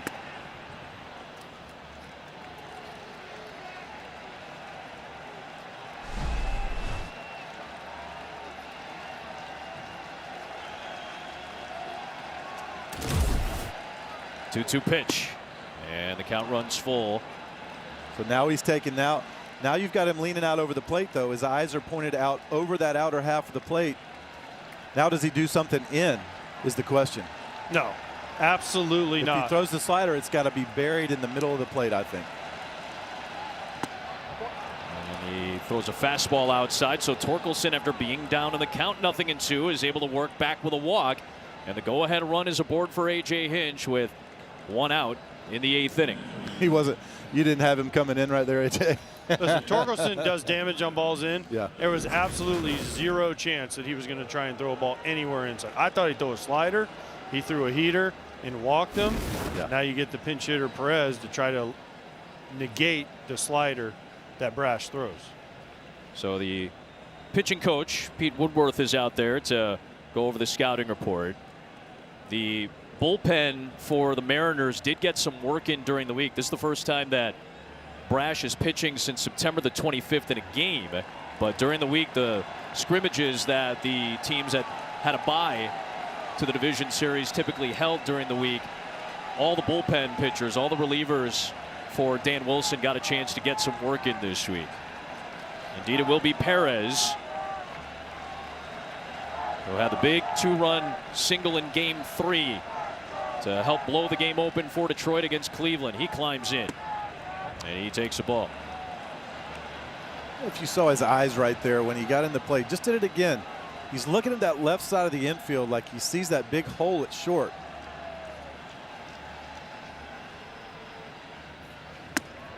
Staying away is Brash, and it's a ball and a strike.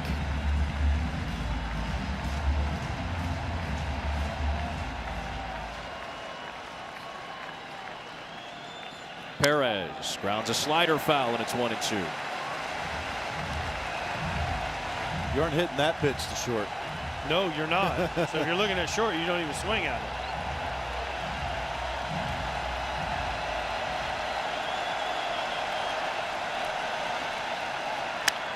Fouled away.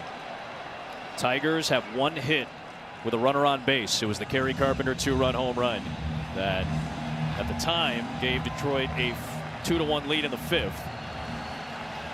Mariners answered back with a second Julio Rodriguez RBI in the 6th. And Perez sends one down the right field line towards the corner over Israeli, and it's out of play. That's the danger of throwing all these breaking balls to lefties. When you make a mistake, especially down and in, as you know, Wayno, they can get the barrel out. Especially if it's on the plate, coming back into the swing, super dangerous. He got away with one. Close pitch just above the top of the zone, and it's 2-2. It's amazing.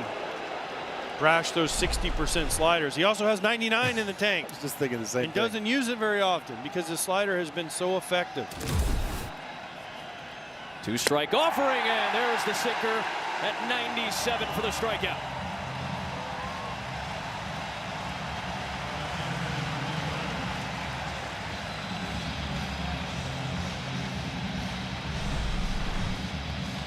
Straight gas. See, you call it a sinker, Adam. I still don't think that's a sinker. It's more of just a two-seam runner. Yeah. Because it's not going down. A sinker goes down. That is just a two-seamer. Dingler takes ball 1. That they want the horizontal movement with the velocity. That's why they throw it at the top of the zone. Because there used to be an old saying, high sinkers only sink over the fence. 1-0 pitch to Dingler. High sinkers didn't used to be 99 either.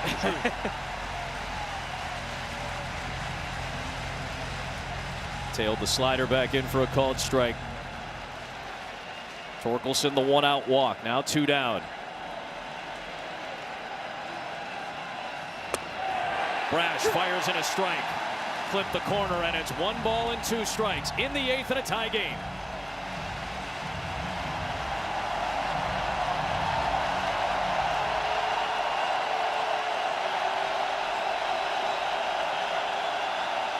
He struck him out.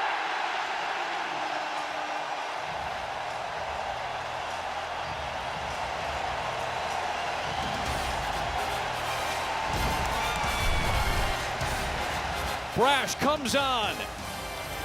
Punches out a pair. 2-2 to the bottom of the 8th.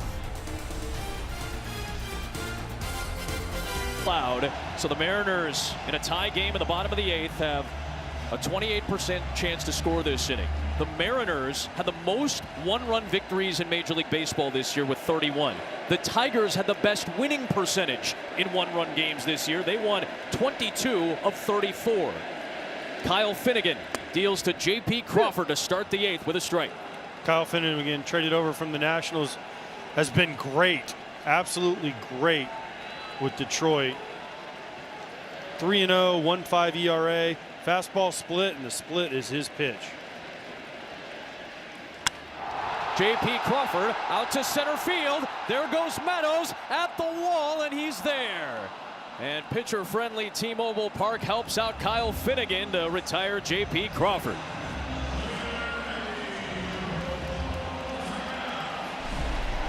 That was close right there. He got that split, and he located it. JP just went down and got it. Luckily for Finnegan, it was to the deepest part of the field.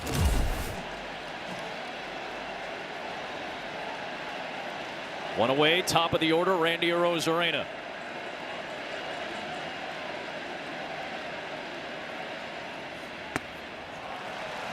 You get that marine layer here in Seattle. Low elevation. We're near sea level. The environment has a lot of effect on the ball because the air is dense, so the balls don't travel as far in that marine layer. Arozarena's got popped though, and he was looking for some right there. Big swing on a splitter. 1-1. We're near sea level. Heck, the sea is like 50 It's feet. like right there.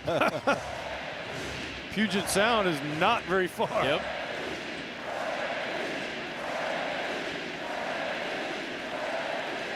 Raleigh on deck as they chant Randy in Seattle. Fouled away, 1-2. Got a fastball that time.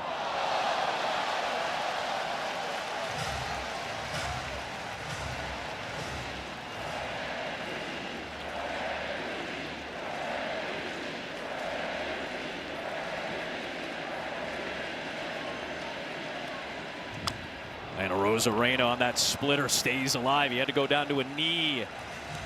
Still 1 ball and 2 strikes. If you want to know why you miss fastballs down the middle, that split looks just like that fastball. Same tunneling and everything, and then just one just drops off the table.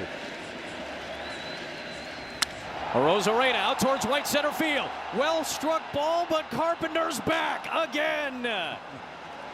2 down. Well, that's 2. That scared Adam Amin and Adam Wainwright. Their heart skipped a little beat if you're a Tiger fan. Both balls struck well, but both have been caught just on the warning track. Even Kerry Carpenter. Oh. And now it's Cal Raleigh. The game has built to this moment. Finnegan against Raleigh in a tie game in the 8th. And there's a strike with the splitter. At no point in time are you giving Cal Raleigh anything on the plate to hit right here. Unless it's an absolute mistake. He's going to see all splits. And he's pretty much seen all off speed this entire game. So you see where Dingler's set up. He's set up off the plate away. And Raleigh is able to send it the other way into left center field. Handles the splitter to put the go-ahead run on base. The Mariners have 5 hits. All of them between Raleigh and the man coming to the plate in Julio Rodriguez. So you take that, though, if you're the Tigers. Yeah. It's going to take an extra base hit off Julio's bat to score Cal Raleigh, or maybe 2 hits. So you take that. Yes, Julio has 2 hits. Cal has 3 hits. But he's on first. That's right. So that's a win. Yes, you'd rather get him out. But if he's going to get a hit, that's a win. He made him swing off the plate. Rodriguez takes a strike on a splitter. I think that's the 2nd hit on a broken bat as well. I mean, they're making him hit pitches that he's not driving. Yep. And he's expanded his strike zone, which Cal Raleigh's been really good at not doing. Yes, he's getting hits, but there's no power on it. On the ground, foul. Both RBIs for Seattle belong to Rodriguez. He got the scoring going with a blast to center field in the 4th off of Troy Melton, tonight's Detroit starter, and drove in the game-tying run in the 6th. Rafael Montero. You want to see no doubles defense? Yeah. Riley Green is holding up the left field wall. He's so close to it. Oh, tough take on a splitter, but it's 1-2. Yep. Riley Green, that's as deep as you can play. Yep. Parker Meadows would go back. This is the definition of no doubles defense because they do not want Cal Raleigh to score on a single hit. He's at first, 2 down. A 1-2 pitch from Finnegan to Rodriguez. Broken bat down the line, foul. I mean, I'm looking around. I don't know where that ball is that scores him from first, unless it's like maybe to that deep little point there in center, but maybe down the right, if he hits one down the right field corner. Yeah. And he gets stuck down there, but right, I don't know if I've ever seen an outfield play as deep as they are right now. I thought for a second Rodriguez had a shard of that bat fly off. 1-2 again. Outside 2-2. They just have to make Julio hit something on that outer third of the plate or off the plate. Can't keep challenging him middle in and having good results.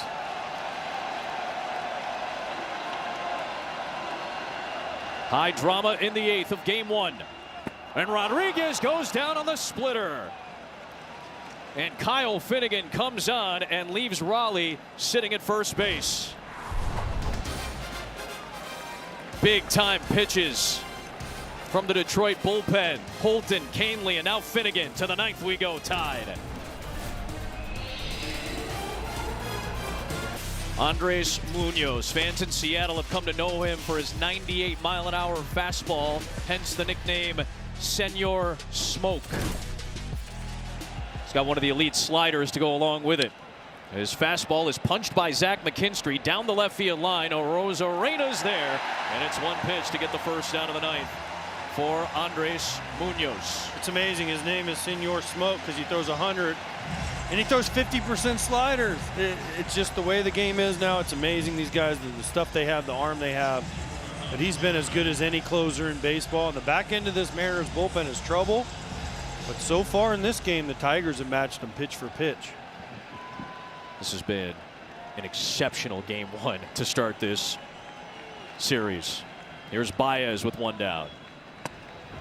Ball 1 on that slider. You see the save leaders this year, 3rd behind Carlos Estevez and Robert Suarez. There's the slider, and it's 1-1.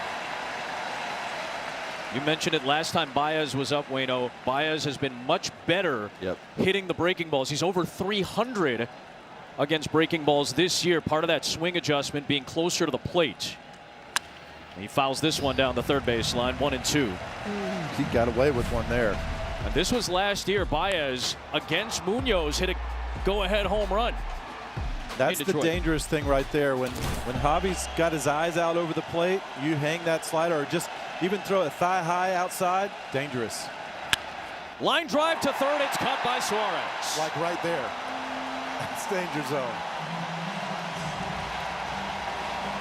Look, Javi knows it too. He 101. He had 2 pitches to crush right there.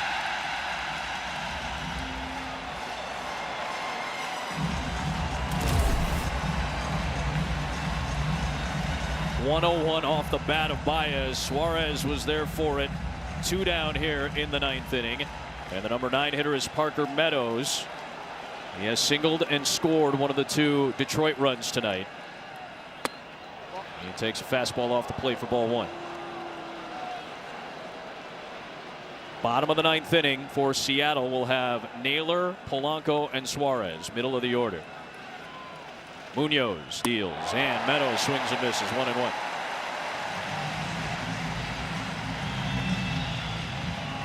Munoz pitching in the postseason for the first time since a scoreless 8th inning in that 18-inning marathon against Houston 3 years ago.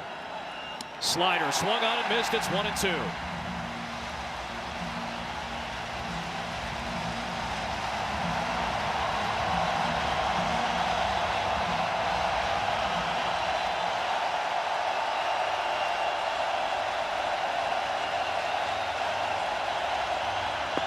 Spikes one, 2-2.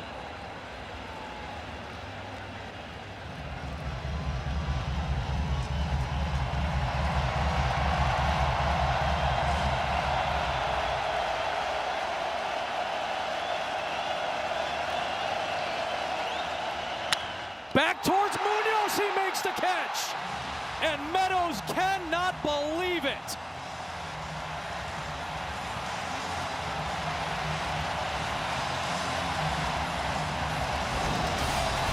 Right back up the middle, Munoz holds on and Meadows just flips it away. The bat in disbelief.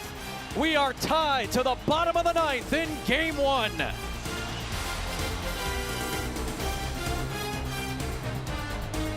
This one will have game two at 8 Eastern, 5 Pacific. On Monday, the National League has the stage. Dodgers, Phillies, Cubs, Brewers. Dodgers and Brewers have 1-0 series leads. Josh Naylor will lead things off for the Mariners in the bottom of the ninth inning against Will Vest.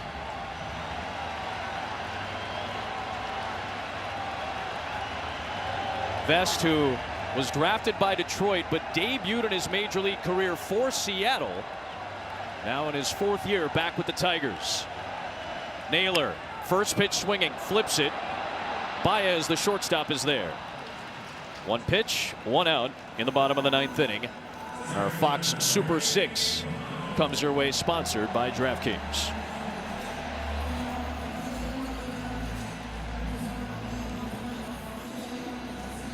Will Vest has a couple of playoff saves. Game 2 of the wild card series in Houston last year. Game 1 of the wild card series at Cleveland this year. Pitched in both victories for Detroit. And a fastball to Polanco is in there for a strike.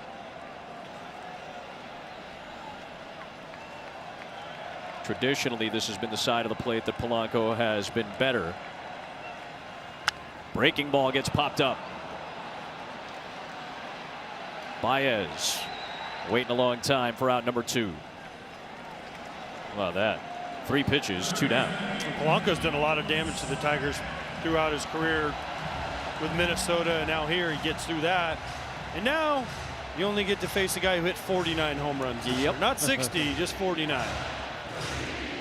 The prodigal son, Eugenio Suarez, a fan favorite from their playoff run 3 years ago. Vest just misses with a fastball. And don't forget, he came up with the Tigers a long, long time ago. He was a shortstop. And I don't think the Tigers ever thought they would see the power out of Gino Suarez, but he's turned himself into a terrific player. Originally signed as a free agent in 2008 from Venezuela, made his major league debut in 2014.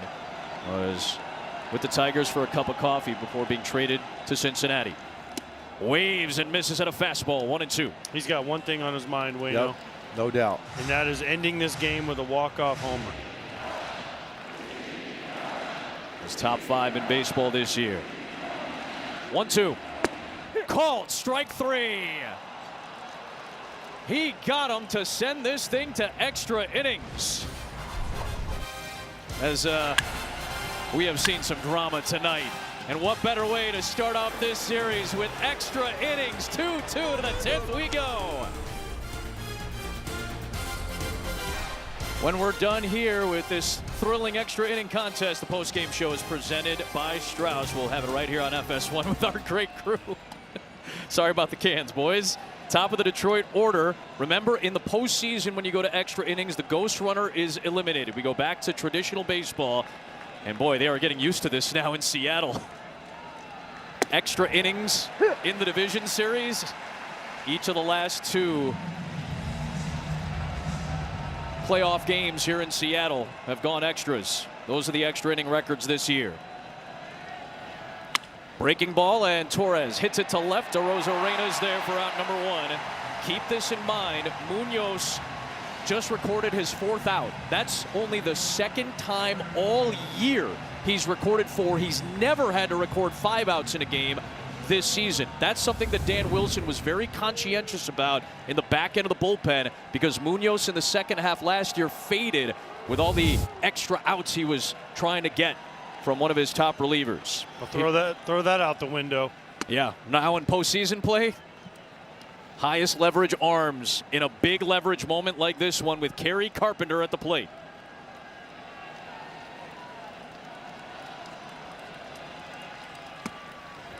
You have to look at this game too. This is game one. They're unloading the bullpen on both sides. Detroit has the best pitcher in the game going tomorrow. Not that this is a must win for the M's, but it's really important. The Skubal factor looms large over game two for both of these teams. 1-1. Outside 2-1. Well, not only is Munoz going to be being asked to throw multiple innings, Will Vest there's nobody up in the Tigers. Yeah. So he's going to run back out there too.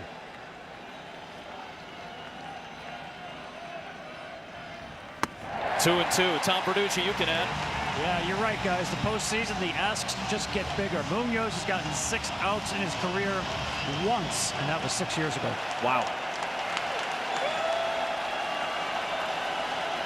2-2 to Carpenter. Question for me, and Wayno, maybe you can answer this. Yes, it's great if he gets through 2 innings here, but how does he bounce back if they need him tomorrow without having him done this? His pitch count is relatively low, but still, it's an up-down. 2 innings is 2 innings. He froze him with a slider.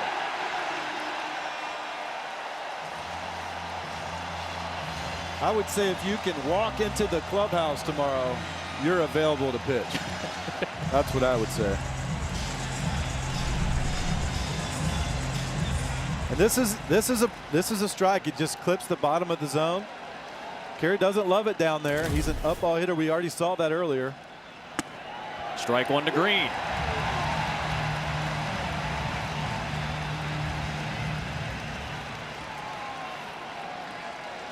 Vest has gone 2 innings multiple times this year for 6 outs. Just to back up AJ's point there. 1-1 on Riley Green. Well, the Tigers are a little bit different, though. They don't really have a closer like Munoz. Sure. It's kind of by committee. So AJ Hinch uses them whenever he needs them to get outs, whenever possible. So it's a little bit different than the way Dan Wilson has used Munoz, only really for 3 outs the entire season. Yep. Much more solidified for Seattle's back end of the bullpen. The 2-1 to Green. Tried the corner and missed.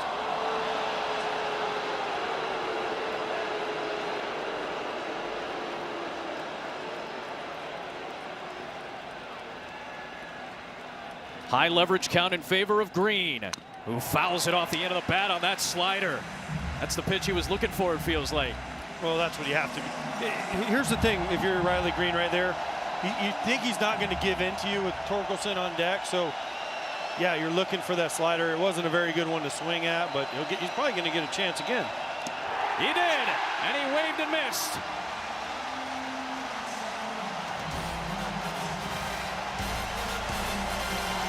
Senor Smoke turned to the sliding breaking ball to finish off a 1-2-3-10. Mariners come up in extras. George Kirby got the start for Seattle. Troy Melton got the start for Detroit. Kerry Carpenter had a 2-run home run in the 5th to answer Julio Rodriguez's home run. Rodriguez has both RBIs tonight. His latest in the 6th tied the game. 13 combined pitchers, including Andres Munoz, with the longest outing of his season and the longest outing he's had in quite some time, as Tom Verducci told you. Now Will Vest, who's been in this situation plenty of times, has the bottom of the Seattle order here, starting with the left-handed hitting Dominic Canzone. 2 lefties due up in this frame. 3, in fact. Remember, Raley came in as a pinch hitter earlier for Victor Robles, so all 3 are lefties slated in this frame against Vest.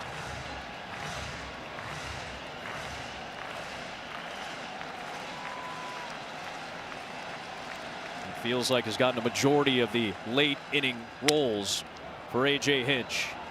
Bouncer to second, and Torres throws out Canzone, 1 down. It's going to take one swing from somebody. Yep.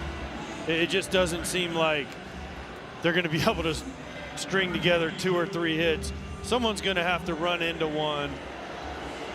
to get somebody on the scoreboard, much like Kerry Carpenter did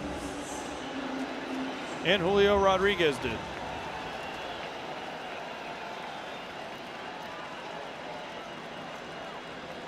Here's Raley. Strike one. 31-year-old from Highland High School in Medina, Ohio. Not far from where the catcher Dingler played his high school ball. 0-2 quickly on Raley.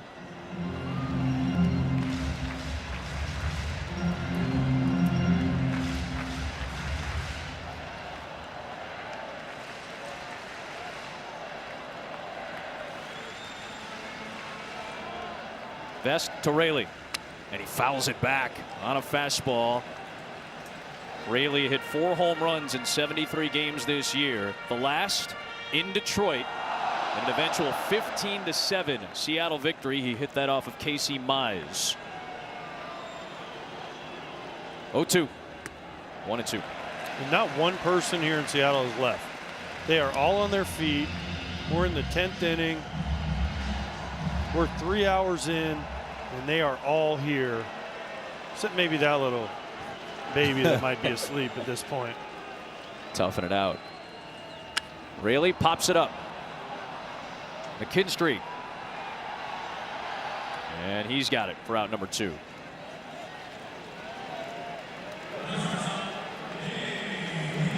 Two down for the longest tenured Mariner, J.P. Crawford.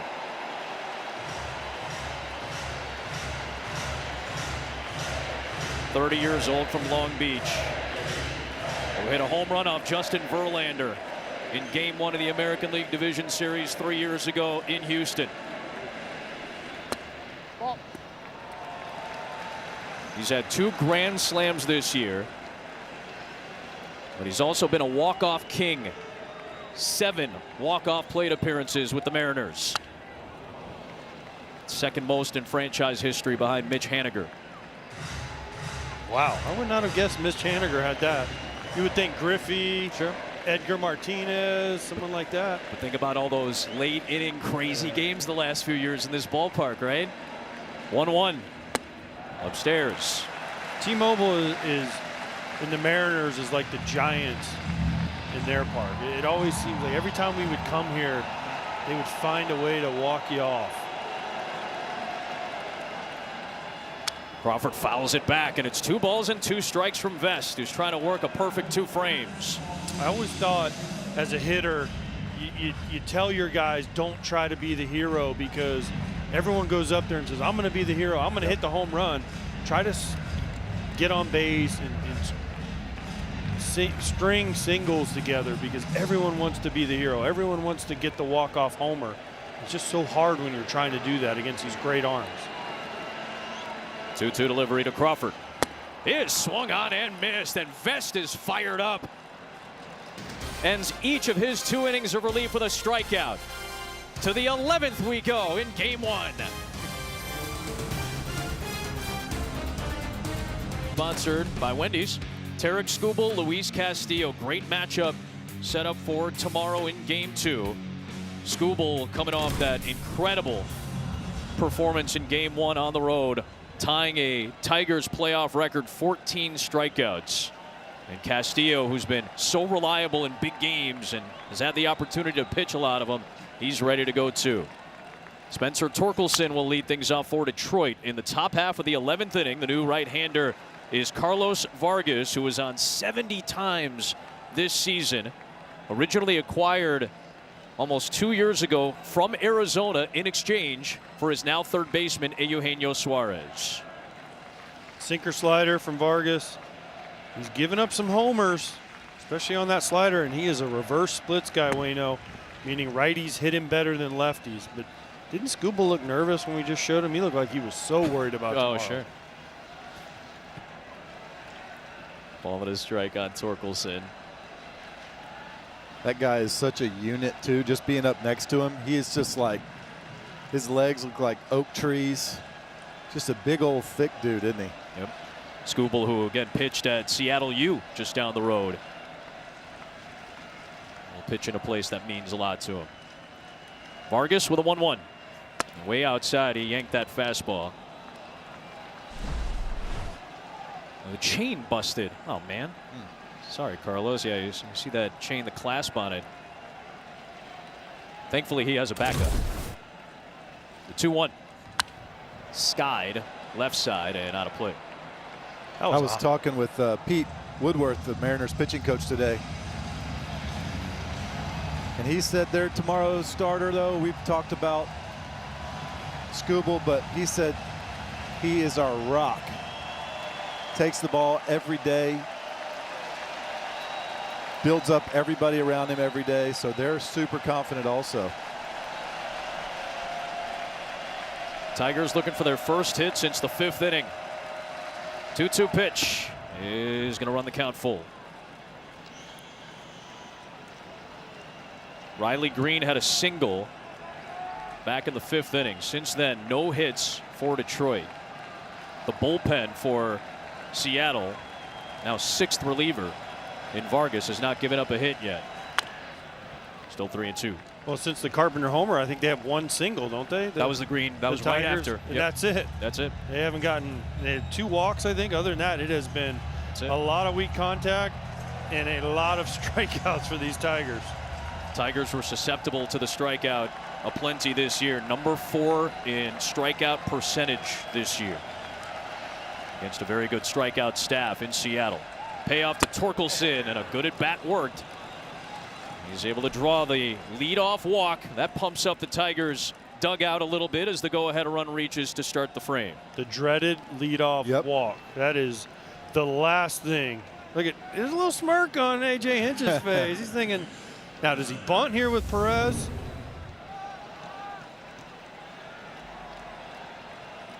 Again, didn't do it a lot in the regular season, but did it a couple of times in the wild card. No sign from Perez there. Perez came in as a pinch hitter in the 8th inning and struck out against Matt Brash. And if you can't hit your way on, you got to make Vargas earn these strikes here. He may take a pitch. He may take a strike, I mean. It's a good meeting right here, AJ. I agree. Going to give me a sense of what's going on inside between pitcher, catcher, and some of the infielders right now. Well, Cal Raleigh's going out there to say, hey, let's calm down. I know your chain broke, but we're still okay. Let's just, what can we throw for a strike right here? What do you think you can throw for a strike? And you see the tap on the chest from Cal. That's, listen, Cal Raleigh does a lot of great things, hitting homers, but the way he handles this pitching staff for these Mariners is number 1. You get your star walking out to the field, patting you on the chest, saying, hey, we believe in you right here. That gives you a lot of mojo.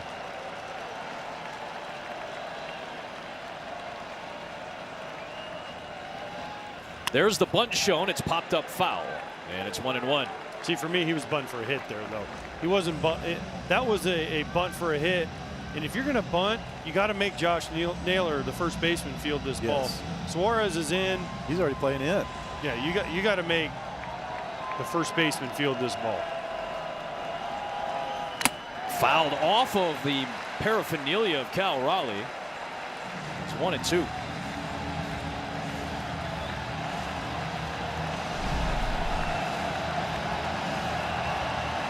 That is something I've never felt, AJ. What does that feel like? I'm glad to do that, to never have felt that. What does that feel like? Oh, I thought you were saying you're glad to let me throw a ball as hard as I can right in your face. I was like, I'm up for that tomorrow. No, not at all. 1-2 pitch is in the dirt. That gets away from Raleigh, and on to second base will go Torkelson. The go-ahead run in the 11th is in scoring position for the Tigers. It's a big deal because it takes away the double play. Yep. And also, just one hit now to score him. That's a yank changeup. There's nothing Cal Raleigh can do. He tries. It is just a yanked changeup. There's no worse feeling as a catcher than when you expect the ball to go one way and it ends up on the other side of the plate. Not a pass ball. It was a wild pitch. Raleigh has not allowed one all season. 2-2. And that one's backhanded to run the count full. In fact, Raleigh and Dingler, the 2 catchers we have in this series, are the only qualified catchers this year to not have a pass ball charged against them. Now, the meaning of a pass ball has changed over these last few years. Sure. But that's one of the most incredible stats I've ever heard. He got him with the cutter. Perez goes down, and there's one away.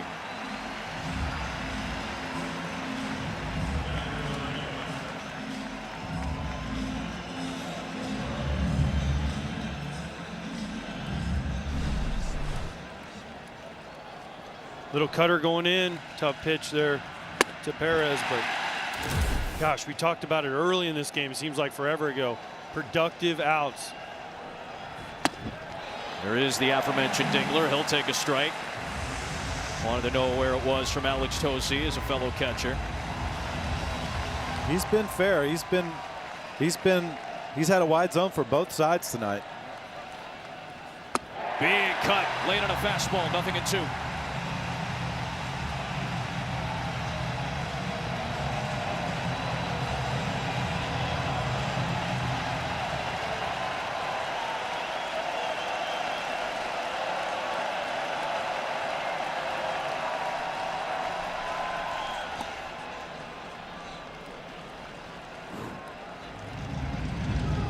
Tension, the drama, the noise, up and down and up and down. A sigh of collective relief, and then a holding of a collective breath here in Seattle each pitch.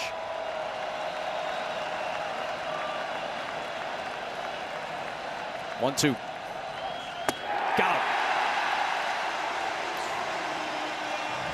That's nasty.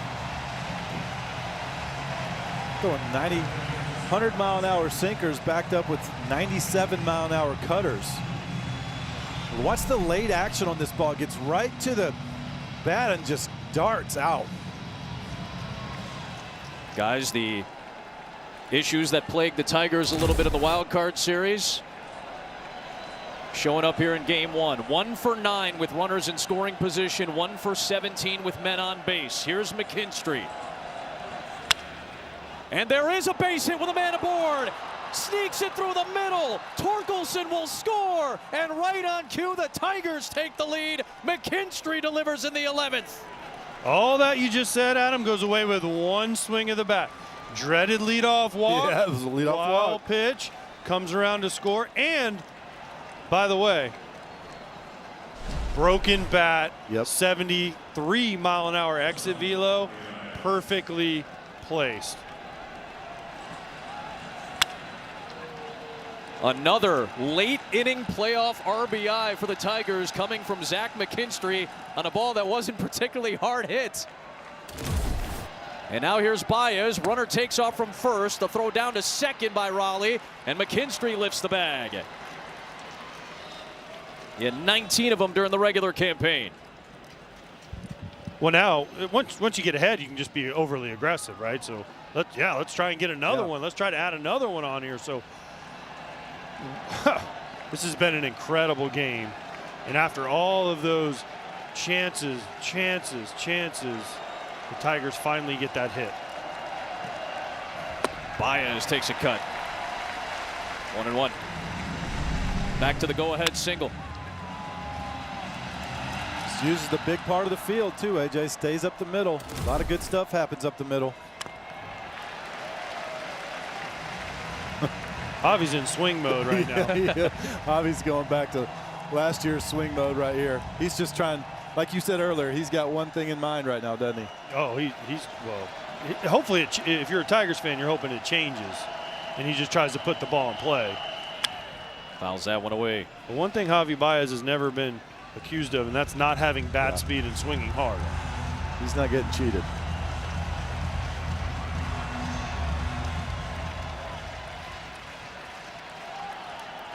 Tigers flipping the momentum in extra innings.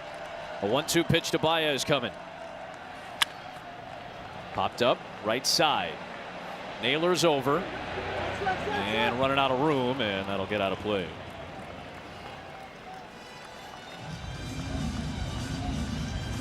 It was Torkelson on that leadoff walk against Vargas here in the 11th. The wild pitch with Perez at the plate allowed Torkelson to reach second base.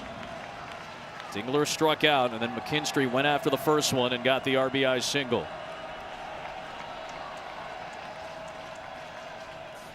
Back up the middle for Baez. The second baseman Polanco's behind the bag. But the Tigers take the lead on the road in the extra innings, and McKinstry comes up and delivers. But it's the top of the Mariners' order coming up in the bottom of the 11th. Rodriguez got it started. Kerry Carpenter flipped the game with a home run of his own. Munoz was clutch, getting 6 outs. Will Vest was clutch, getting 6 outs. And then McKinstry, as he did in Game 1 against Cleveland, comes up with a key RBI late to put the Tigers in front on the road, and they will turn to Cater Montero, just 25 years of age, from Venezuela, who made his Major League debut in May of last season. This will just be his 13th career relief appearance between the regular season and playoffs. He has never had a Major League save, and to get one tonight, he's got to go through the top of the Mariners' order in Arozarena, Raleigh, and Rodriguez. I don't think if you would have told A.J. Hinch that this is where he'd be, he would have believed it, but they're up with a chance to win this game. And Montero on the mound. Strike one. Whatever superstition you have, regardless of what team you're rooting for, you're employing it right now. Arozarena takes a strike. 0-2. Montero's got to be careful here, down in the zone to Randy. Randy loves to go down and drive something middle of the plate down. If you try to throw a breaking ball, you got to bury it. He did that time, and Arozarena laid off.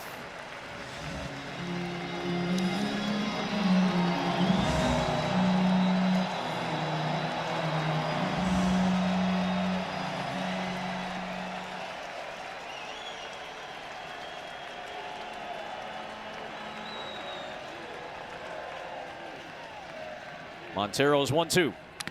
And Arozarena just got a piece of that slider that was tantalizingly out over the plate. That's a couple that he wants back tonight, but that one said hit me all over it. Oh, man.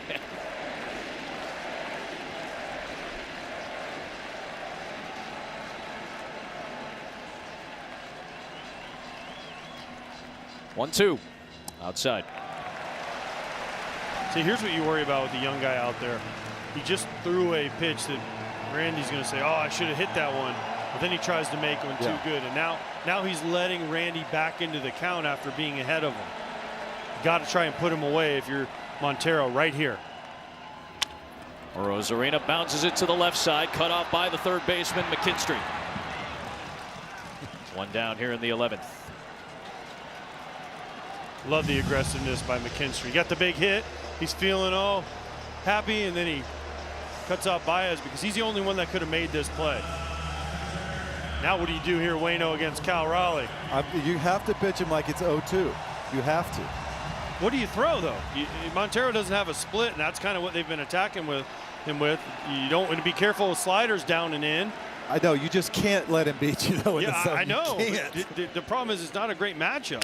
Oh. He flips the first pitch into foul territory. McKinstry's got room, and he's got it. Like I said, you challenge him in the zone, AJ. But, yeah, that was a breaking ball, though. That was pretty much right down the. Kind of jammed him. That's the last three pitches have been right down the middle, and these Mariners have missed it. This is a little slider. It really doesn't do much. And that's the one Cal just did not miss. And now they're going to have a meeting and talk about how to attack Julio. Same thing here. You just 0-2 every pitch. If this is the last hitter, how many ever hitters you face, every pitch is 0-2. Absolutely. Or just keep throwing it right down the middle. That seems to be working. So here's Rodriguez. The Mariners have mustered 5 hits. All of them have come from Raleigh and Rodriguez. The 2 from Julio have driven in runs. He's the last chance now for Seattle. And he takes strike one from Montero at 97. Just throw it down the middle. Isn't that what you just said? They're never expecting the one down the middle. They'll never expect it. 0-1. On the ground, that's through, and the tying run is aboard for the Mariners. A 3-hit Rodriguez game 1, and he keeps the line moving for Naylor.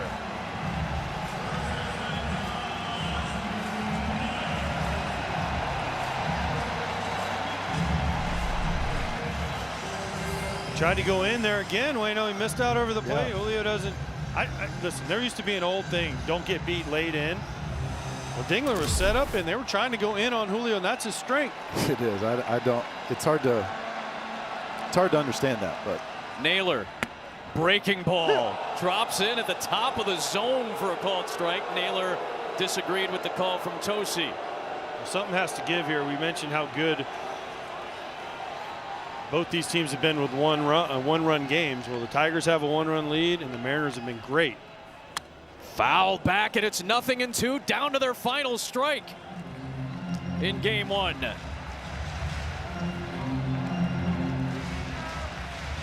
well, you get Josh Naylor over here for exactly these type of moments right here to lengthen your lineup, which he's done incredibly well this year. This is why he's here, Adam. He helped clinch Seattle's playoff spot in late September. The tying run is Rodriguez at first. Montero trying to put it away. The 0-2 on the ground, 2 first, vacuumed up by Torkelson, and the Tigers come on the road to Seattle and take game 1. In an extra innings thriller. What a game. What a game. Just incredible heart by the Tigers. Well pitched and 2 big hits. That was it. Really was it. Kerry Carpenter with the home run off Kirby, and Zach McKinstry with the 2-out knock to drive in the 3rd run. Incredibly well pitched by both sides. What a game.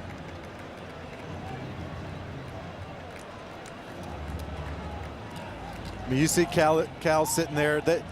Cal and Randy both had pitches to hit that last inning. They didn't make it happen, but this was an incredibly well-pitched game on both sides, and it came down to a couple of moments here and there. The leadoff walks cost both teams today. That ended up being the difference. 7 Detroit relievers combined to finish off the last 7 innings of this ball game. A 3-2 Tigers victory in game 1. For Waino, AJ, and Tom, I'm Adam Amin saying good night from Seattle.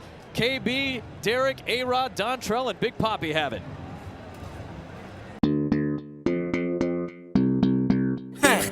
God bless you.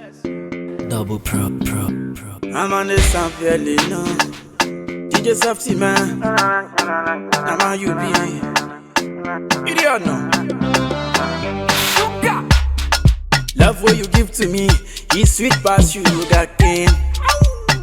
I not go lie, you dey hide me past okay. See the way she just the wine, she the one pass up piano do.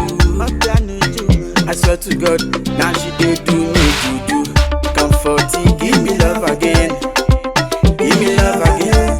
If you give me love again, I will never go away. Comforting, give me love again. Give me love again. If you don't give me love again, it go make me go insane. Comforting, yeah. Yeah, comfort your mama no more so. Yeah, comforting reloki me. Yeah, combo no be reisa. Yeah, comforting, yeah. Yeah, comfort your mama no more so.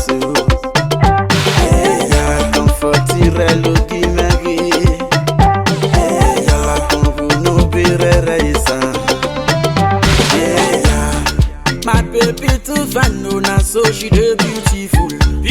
Anytime I see her face, you, I go just tell a fool. Now because of you, my guys, them they call me big fool. Big fool, man. See the way she soft to you, she be like foo. Comforting, give me love again. Give me love again. If you give me love again, I will never go away.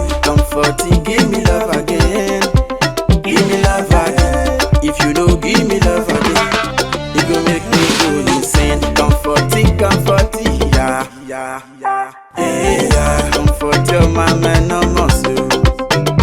Et y'a confortire l'ouki magri. Et y'a convonu pire raisin. Et y'a conforti ya. Et y'a conforti ma main en morceaux. Et y'a confortire l'ouki magri. Et y'a convenu pire raisin. Double prop. Yeah, God bless you, know. I'm on this song, yeah. Double pull on the missing. Yeah, DJ Safety, man. I see you. I'm on this song, yeah.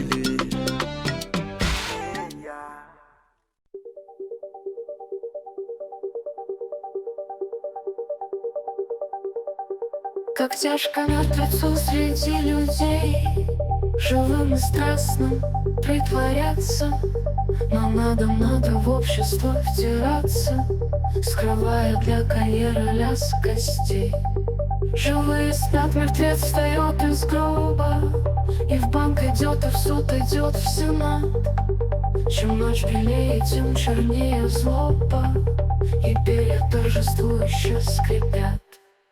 Мертвец весь день трудится над докладом, присутствие кончается, и вот нашептывает он, виляя задом, сенатору скабрезный анекдот. Уж вечер мелкий дождь зашлепал грязью прохожих и дома и прочий вздор, а мертвеца к другому безобразию скрежещущий несет таксомотор.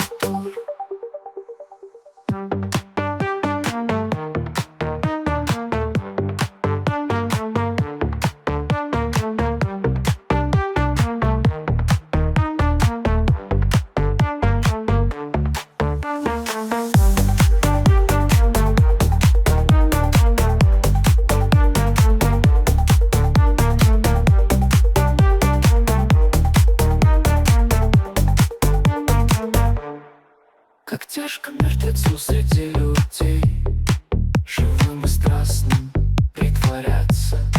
Но надо